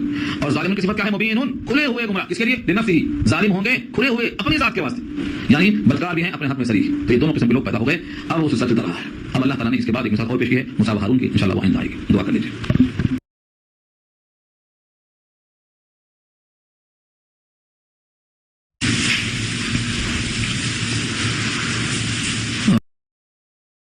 الرحمن الرحيم ولقد مننا على موسى وهارون ونجيناهما وقومهما من الكرب العظيم ونصرناهم فكانوا هم الغالبين وآتيناهما الكتاب المستبين وهديناهما الصراط المستقيم وتركنا عليهما في الآخرين سلام على موسى وهارون إنا كذلك نجزي المحسنين إنهما من عبادنا المؤمنين وإن إلياس لمن المرسلين إذ قال لقومه ألا تتقون أتدعون بعدا وتذرون أحسن الخالقين الله ربكم ورب آبائكم الأولين فكذبوه فإنهم لمحضرون إلا عباد الله المخلصين وتركنا عليه في الآخرين سلام على إلياسين إنا كذلك نجزي المحسنين إنه من عبادنا المؤمنين وإن لوطا لمن المرسلين إذ نجيناه وأهله أجمعين إلا عجوزا في الغابرين ثم دمرنا الآخرين وإنكم لتمرون عليهم مصبحين وبالليل أفلا تعقلون. صدق الله العلي العظيم وصدق رسوله النبي الكريم ونحن على ذلك من الشاهدين والشاكرين. اللهم ألهمنا رشدنا وأعذنا من شرور أنفسنا اللهم وفقنا لما تحب وترضى من القول والفعل والنية. رب اشرح لي صدري ويسر لي أمري واحلل عقدة من لساني يفقهوا قولي. آمين يا رب العالمين. محترم حضرات، معزز سامعین، محترم خواتین، میری ماں اور بہنوں، ملی بھائیوں، آج کی گفتگو کا عنوان ہے سورہ صافات 23واں پارہ. یہاں سے سورت کا چوتھا رکوع شروع ہو رہا ہے اور 5ویں کا پارے کا 8واں رکوع شروع ہو رہا ہے. آیت نمبر 113 تک بات ہو چکی ہے. آیت نمبر 114 میں جو مضمون شروع ہو رہا ہے، یہاں پر مختلف انبیاء کرام کے نام بتائے گئے ہیں اور یہاں پر مقصد یہ ہے کہ ان انبیاء کو اللہ تعالیٰ نے اور ان کے ماننے والوں کی ایسی مدد کر دیا کہ ان کے مخالفین کا انجام دنیا والوں نے دیکھ لیا کہ وہ سب کے سب ناکام ہوئے. اس کو ثابت کرنے کے لیے یہاں پر 4 نبیوں کا تذکرہ آ رہا ہے. ان میں سے سب سے پہلے لفظ ہے حضرت موسیٰ و ہارون کا. اس سے پہلے موسیٰ و ہارون کے ساتھ ایک لفظ استعمال کیا اللہ نے، مننا کا. مننا یا منو کے معنی احسان کرنا. قرآن کریم میں نبی صلی اللہ علیہ وسلم کے لیے بھی اللہ نے یہ لفظ استعمال کیا ہے، لقد من اللہ علی المؤمنین. اللہ نے احسان کیا ایمان والوں پر جبکہ ان میں ایک رسول بھیجا جو رسول ایسے اور ایسے پورے صفات آگے آ گئے کہ تلاوت کتاب کرتے، تعلیم کتاب کرتے، تزکیہ قلب و حکمت کرتے. اس طرح سے نبی صلی اللہ علیہ وسلم کے وجود کو ایمان والوں کے حق میں احسان قرار دیا اللہ. وہاں بھی لفظ مننا آیا، مننا یہاں وہی مننا ہے، اسی سے مننا بنا ہے، یعنی ہم نے احسان کیا موسیٰ پر اور ہارون پر. موسیٰ پر احسان یہ ہے کہ ان کو براہ راست تورات دیا، اور ہارون پر احسان ہے کہ ان کے ساتھ اللہ نے بطور داعی کے اور بطور نبی کے فرعون کے پاس کام پر بھیجا. حضرت موسیٰ کی دعا تھی کہ میری زبان کے مقابلے میں ان کی زبان زیادہ فصیح ہے، حق بات پیش کرنے میں بہت زیادہ ماہر ہے. اللہ نے ان کی دعا قبول کر لیا. یہاں ارادہ اسی کی طرف. وَلَقَدْ مَنَنَّا عَلَىٰ مُوسَىٰ وَهَارُونَ، اور البتہ تحقیق کہ ہم نے احسان کیا موسیٰ پر اور ہارون پر، اور اس کا تفصیلی جائزہ پیچھے کئی دفعہ آ چکا ہے، لہٰذا پتہ خلاصے کے بتایا گیا ہے. وَنَجَّيْنَاهُمَا، اور نجات دیا ہم نے ان دونوں کو، یعنی موسیٰ کو بھی اور ہارون کو بھی، وَقَوْمَهُمَا، اور ان دونوں کی قوموں کو بھی، جتنے ان کے فالوورز تھے اتباع کرنے والے. کس چیز سے نجات دیا؟ من الکرب. کرب اردو میں استعمال ہے، جیسے ابھی آیا تھا لفظ مصیبت. مصیبت بھی قرآن کا لفظ ہے. مصیبت جو اردو میں استعمال ہے یہ در حقیقت عربی کا لفظ ہے. مصیبت کے معنی ما اصیبت، جو کچھ تکلیف پہنچی وہ مصیبت ہے، تو ما اصیبت کو مصیبت کہا جاتا ہے. ایسے ہی لفظ کرب ہے. کرب کے معنی آتے ہیں بے چین ہو جانا، کرب و بلا. اس کرب کی صفت کیا ہے؟ العظیم. بہت بڑا کرب تھا، بہت بڑی گھٹن تھی، بہت بڑی گھبراہٹ تھی. وہ گھبراہٹ کیا تھی کہ بنی اسرائیل کو، ان کے پورے بنی اسرائیل کی عورتوں کو فرعون نے غلام بنا رکھا ہے. مردوں کو زندہ رکھنا، چھوٹے بچوں کو قتل کر دینا، عورتوں سے خدمتگاری لینا، یہ بہت بڑا کرب تھا. اللہ تعالیٰ نے ان دونوں کے ذریعے سے پوری قوم کو نجات دے دیا. ونصرناہم، اور ہم نے ان کی مدد کی. نصرناہم، ہم نے ان کی مدد کی. اور ساری کائنات جانتی ہے کہ حضرت موسیٰ و ہارون کی اور ان کے پورے قوم کی مدد کیسے ہوئی. آگے دریائے نیل، پیچھے قوم مقابلے پہ آمادہ ہے. اگر دریا نہ پھٹ جاتا، دریاؤں کا پانی اگر دیوار نہ بن جاتا، باہر نکلنے کا راستہ نہ مل جاتا، تو یہ فرعون کے لشکر کا مقابلہ نہیں کر سکتے تھے. اللہ نے مدد اس طرح کیا ہے کہ راستہ ان کے حق میں بنا دیا، اور جب دشمن آیا تو اس کو غرق کر دیا، جس کا ذکر پیچھے آ چکا ہے. یہاں اشارہ اسی کی طرف ہے. ونصرناہم، اور مدد کر دیا ہم نے ان تمام کی. فکانوا هم الغالبین، بس وہ ہو گئے غلبہ پانے والے. جتنے لوگ تھے بنی اسرائیل کے مقابل میں سب مغلوب ہو گئے، اور بنی اسرائیل موسیٰ اور ہارون دونوں کے دونوں اپنی پوری قوم کے ساتھ کیا ہو گئے؟ غالب ہونے والوں میں سے ہو گئے. وآتیناہما، اور دیا ہم نے ان دونوں کو الکتاب، اس سے مراد تورات ہے. حضرت موسیٰ کو براہ راست دیا اور حضرت ہارون کو موسیٰ کے توسط سے دیا، لیکن دونوں کو ہم نے کتاب دیا فالو کرنے کے لیے. اس کتاب کی صفت کیا ہے؟ المستبین. مستبین کا اصل مادہ ہے بانا یبینو کے معنی ظاہر کرنا. بیان کو بیان اسی واسطے کہتے ہیں کہ اسے ایک بات ظاہر ہوتی ہے جو چھپی ہوئی ہے کھل جاتی ہے. تو بانا یبینو اور بانا یبینو کے معنی آتے ہیں بیان کرنا، یعنی کوئی چیز چھپی اس کو ظاہر کرنا. تو المستبین کے معنی وہ کتاب ایسی ہے جو واضح کرنے والی کتاب ہے، باطل کو اور حق کو، کیا کریں اور کیا نہ کریں، ان تمام چیزوں پر وہ کتاب انسان کی رہنمائی کرتی ہے. اس لیے فرمایا کہ ہم نے ان دونوں کو واضح کتاب دی تھی، اس کتاب کے وہ فالوورز تھے، اتباع کرتے تھے.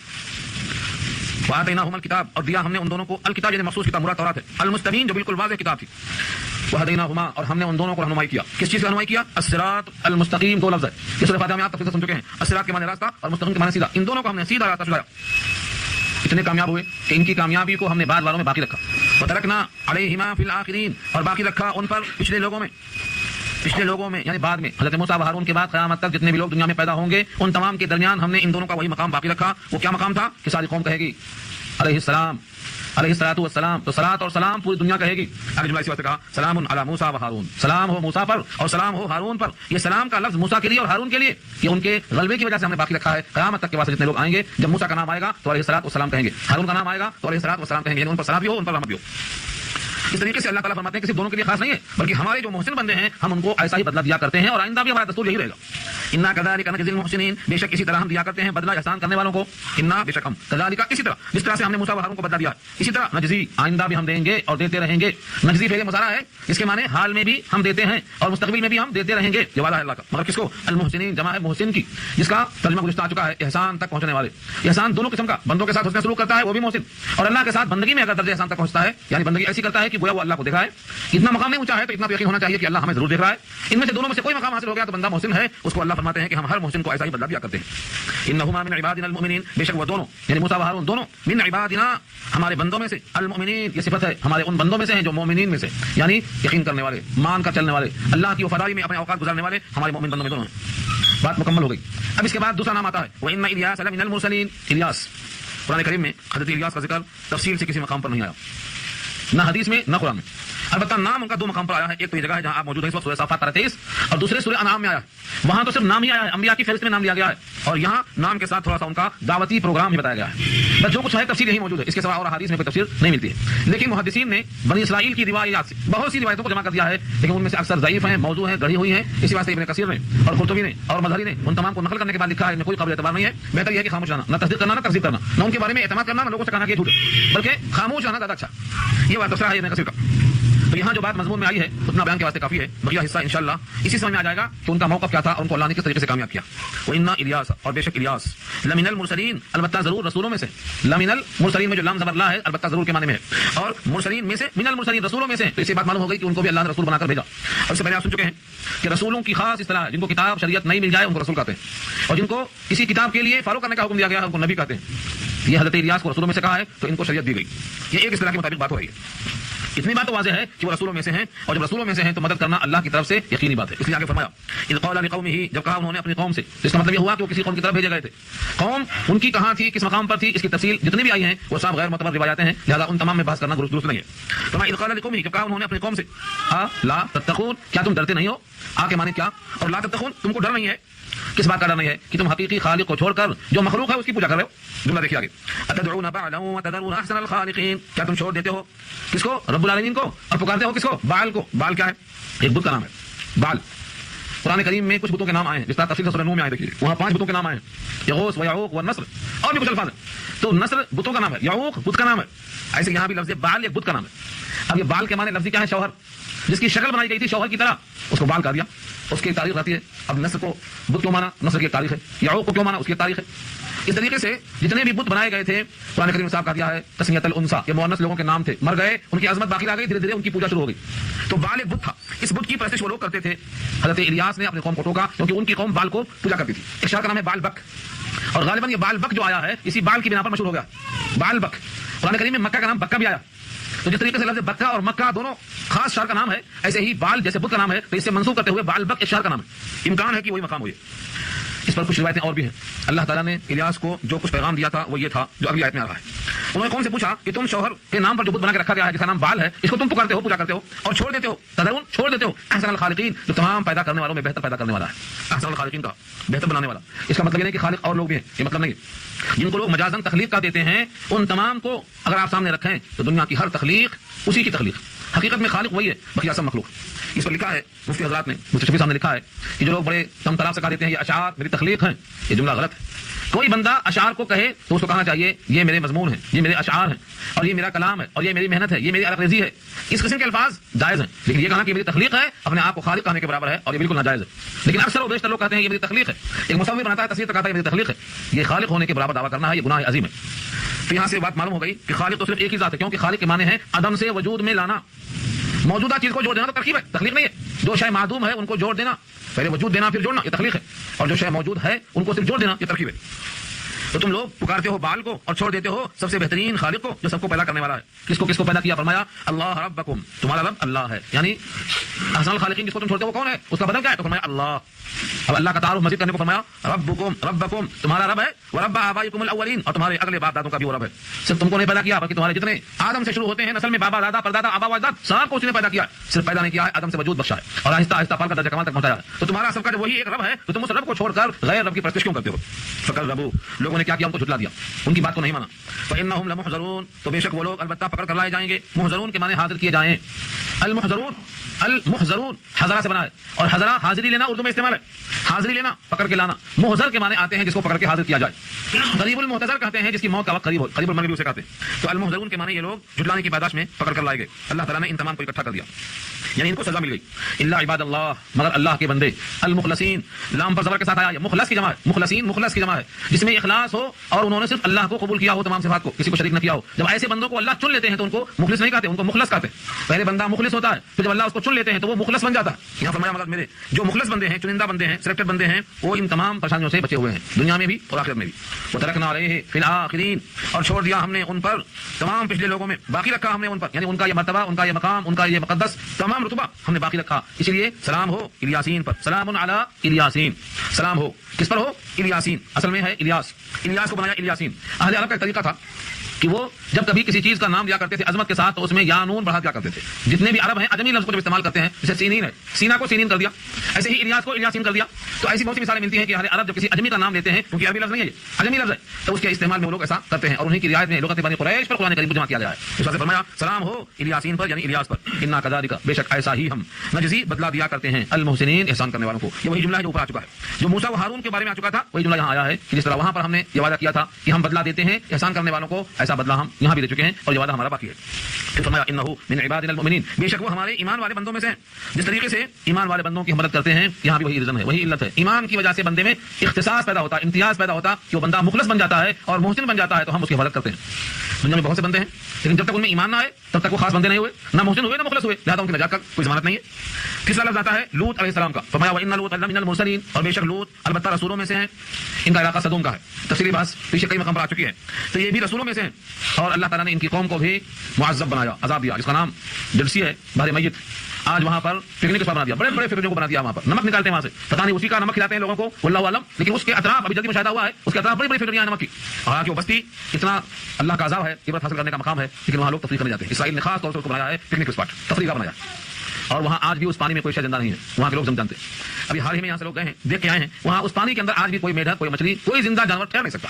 اللہ کا عذاب باقی ہے، لہذا ڈرنے کی ضرورت ہے. لیکن وہاں لوگوں نے بجائے ڈرنے کے اسی کو تفریح بنا دیا ہے.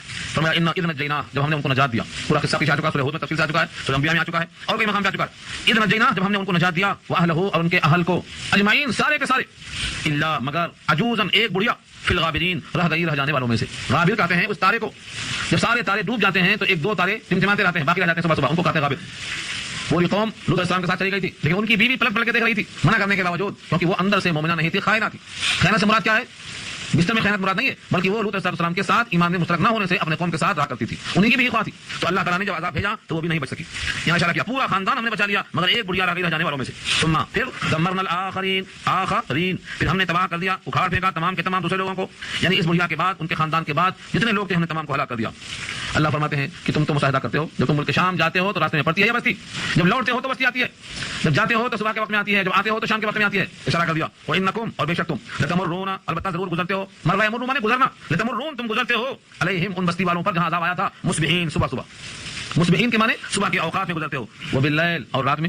اب سعود میں لکھا ہے کہ جب جاتے ہیں تو صبح صبح اور جب آتے ہیں تو شام.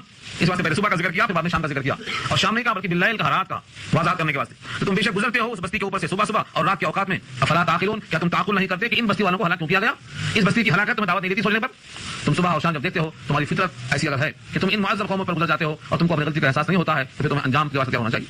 اتنے نبیوں کا ذکر کیا، حضرت موسیٰ و ہارون کا ذکر کیا، حضرت الیاس کا ذکر کیا، حضرت لوط کا ذکر کیا، اور ان تمام کے ساتھ وابستہ ہیں کہ جنہوں نے ان کی بات کو مانا وہ بچ گئے، جنہوں نے نہیں مانا ان تمام پر عذاب آیا. اس نتیجے کو بیان کرنے کا مقصد یہ تھا کہ تم بھی رسول کی بات مانو، کتاب کے مطابق چلو.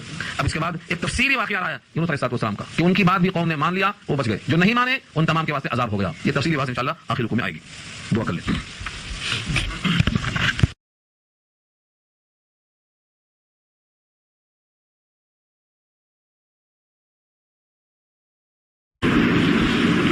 السلام علیکم ورحمۃ اللہ وبرکاتہ.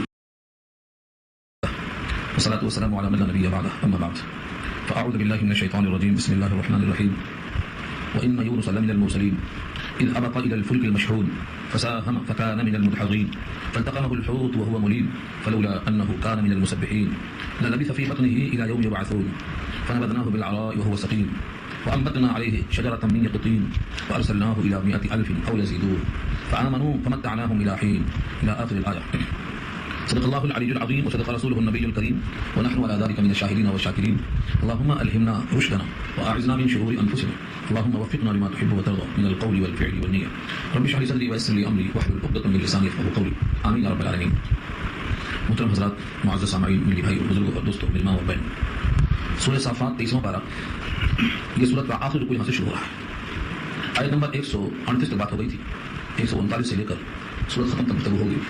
پچھلی آیت میں ربط یہ تھا جس طرح سے اللہ تعالیٰ نے مختلف انبیاء کرام کا تذکرہ فرمایا. حضرت ابراہیم کا تذکرہ آیا، حضرت لوط کا تذکرہ آیا، حضرت موسیٰ کا ذکر آیا، اور ان تمام میں ایک نمونہ بتانا تھا کہ دیکھو ہمارے ماننے والوں کی کامیابی کس طرح ہوتی ہے. اس مثال کے طور پر آخری مثال جو آئی وہ یونس علیہ السلام کی ہے. تو یہاں تذکرتاً اور اس بات کی وضاحت کے لیے کہ انبیاء کو اللہ کی مدد کیسے آتی ہے. ورنہ تفصیلی قصہ حضرت یونس کا سورہ یونس پارہ 11 میں آ چکا ہے، اس کے بعد سورہ انبیاء پارہ 17 میں آ چکا ہے، وہاں پوری بات آ چکی ہے. یہاں اس بیان شدہ واقعے کی طرف اشارہ ہے اور چند باتیں یہاں جو زائد ہیں ان کی وضاحت آئے گی. فرمایا وَإِنَّ يُونُسَ لَمِنَ الْمُرْسَلِينَ، اور بے شک یونس علیہ السلام البتہ رسولوں میں سے. بعض کا خیال یہ ہے کہ مچھلی کے واقعے کے بعد رسول بنائے گئے، لیکن یہ بات اگر صحیح ہوتی تو یہاں ایسا تعارف نہ کرایا جاتا. مچھلی کا واقعہ بعد میں آ رہا ہے اور یہ خبر پہلے آ گئی کہ وہ رسولوں میں سے. تو معلوم یہ ہوا کہ مچھلی کا واقعہ بعد میں پیش آیا، اس سے پہلے بھی آپ رسول بنا دیے تھے. اس جملے سے معلوم ہوتا ہے وَإِنَّ يُونُسَ، اور بے شک یونس علیہ السلام لَمِنَ الْمُرْسَلِينَ، البتہ وہ رسولوں میں سے. اذ ابق الى الفلك المشحون، اذ کے معنی جب، ابق فعل ماضی ہے اور عابق کہتے ہیں اس غلام کو جو اپنے مالک سے اس کی مرضی کے بغیر بھاگ جائے، اس کو عابق کہتے ہیں۔ یہاں ابقا فعل ماضی ہو سے جب بھاگ کر پہنچے کشتی کی طرف جو بھری ہوئی تھی، کہ بھاگ کر لفظ اللہ تعالیٰ اپنے محبوب اور نیک بندوں کا تذکرہ ہلکی سی کوتاہی پر بھی اتنا سخت کرتے ہیں کہ محبت اور عظمت کی وجہ سے۔ جیسے آدمی کسی قریبی آدمی سے جسے بہت محبت کرتا ہو، اس کا ادنا سا منہ موڑ لینا، اعراض کر لینا بڑا ناگوار گزرتا ہے۔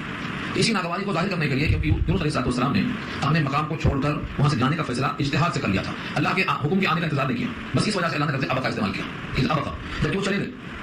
اور ابقا سے معلوم ہوتا ہے کہ اللہ کا حکم نہیں آیا تھا، اللہ کا حکم آنے سے پہلے چلے گئے، اور جب مالک کا حکم نہیں آیا، مالک سے پوچھے بغیر چلے گئے تو ایسا ہی ہے جیسے کوئی غلام اپنے مالک کی مرضی کے بغیر جائے، تو وہ استعمال کیا جائے، وہ ابقا عابق، بروڑے غلام کو عابق کہا جاتا ہے عربی میں۔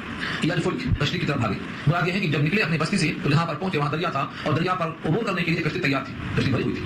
کشتی کی صفت ہے المشحون، مشحون مفعول کے وزن پر ہے، لدی ہوئی تھی، کیونکہ شحن جس کے معنی دیا گیا ہے مشحون، عربی میں ایک لفظ ہے سیارہ، سیارہ کے معنی آتے ہیں گاڑی سواری، اگر سیارہ کے ساتھ خاصا لگ گیا تو ذاتی گاڑی کار، سیارہ کے ساتھ حافلہ آ گیا تو بس جو لدی ہوئی ہے لوگوں سے، سیارہ کے ساتھ شاہنہ آ گیا تو ٹرک جو مال سے لدا ہوا ہے، تو کسی چیز پر وزن مال کی طرح لدا ہوا ہو تو اس کو مشحون کہیں گے، مملوء بھرا ہوا، تو اس کو کہا گیا ہے الفلک المشحون، کشتی بھری ہوئی تھی، لدی ہوئی تھی، مال لدا ہوا تھا، اتنے لوگ تھے۔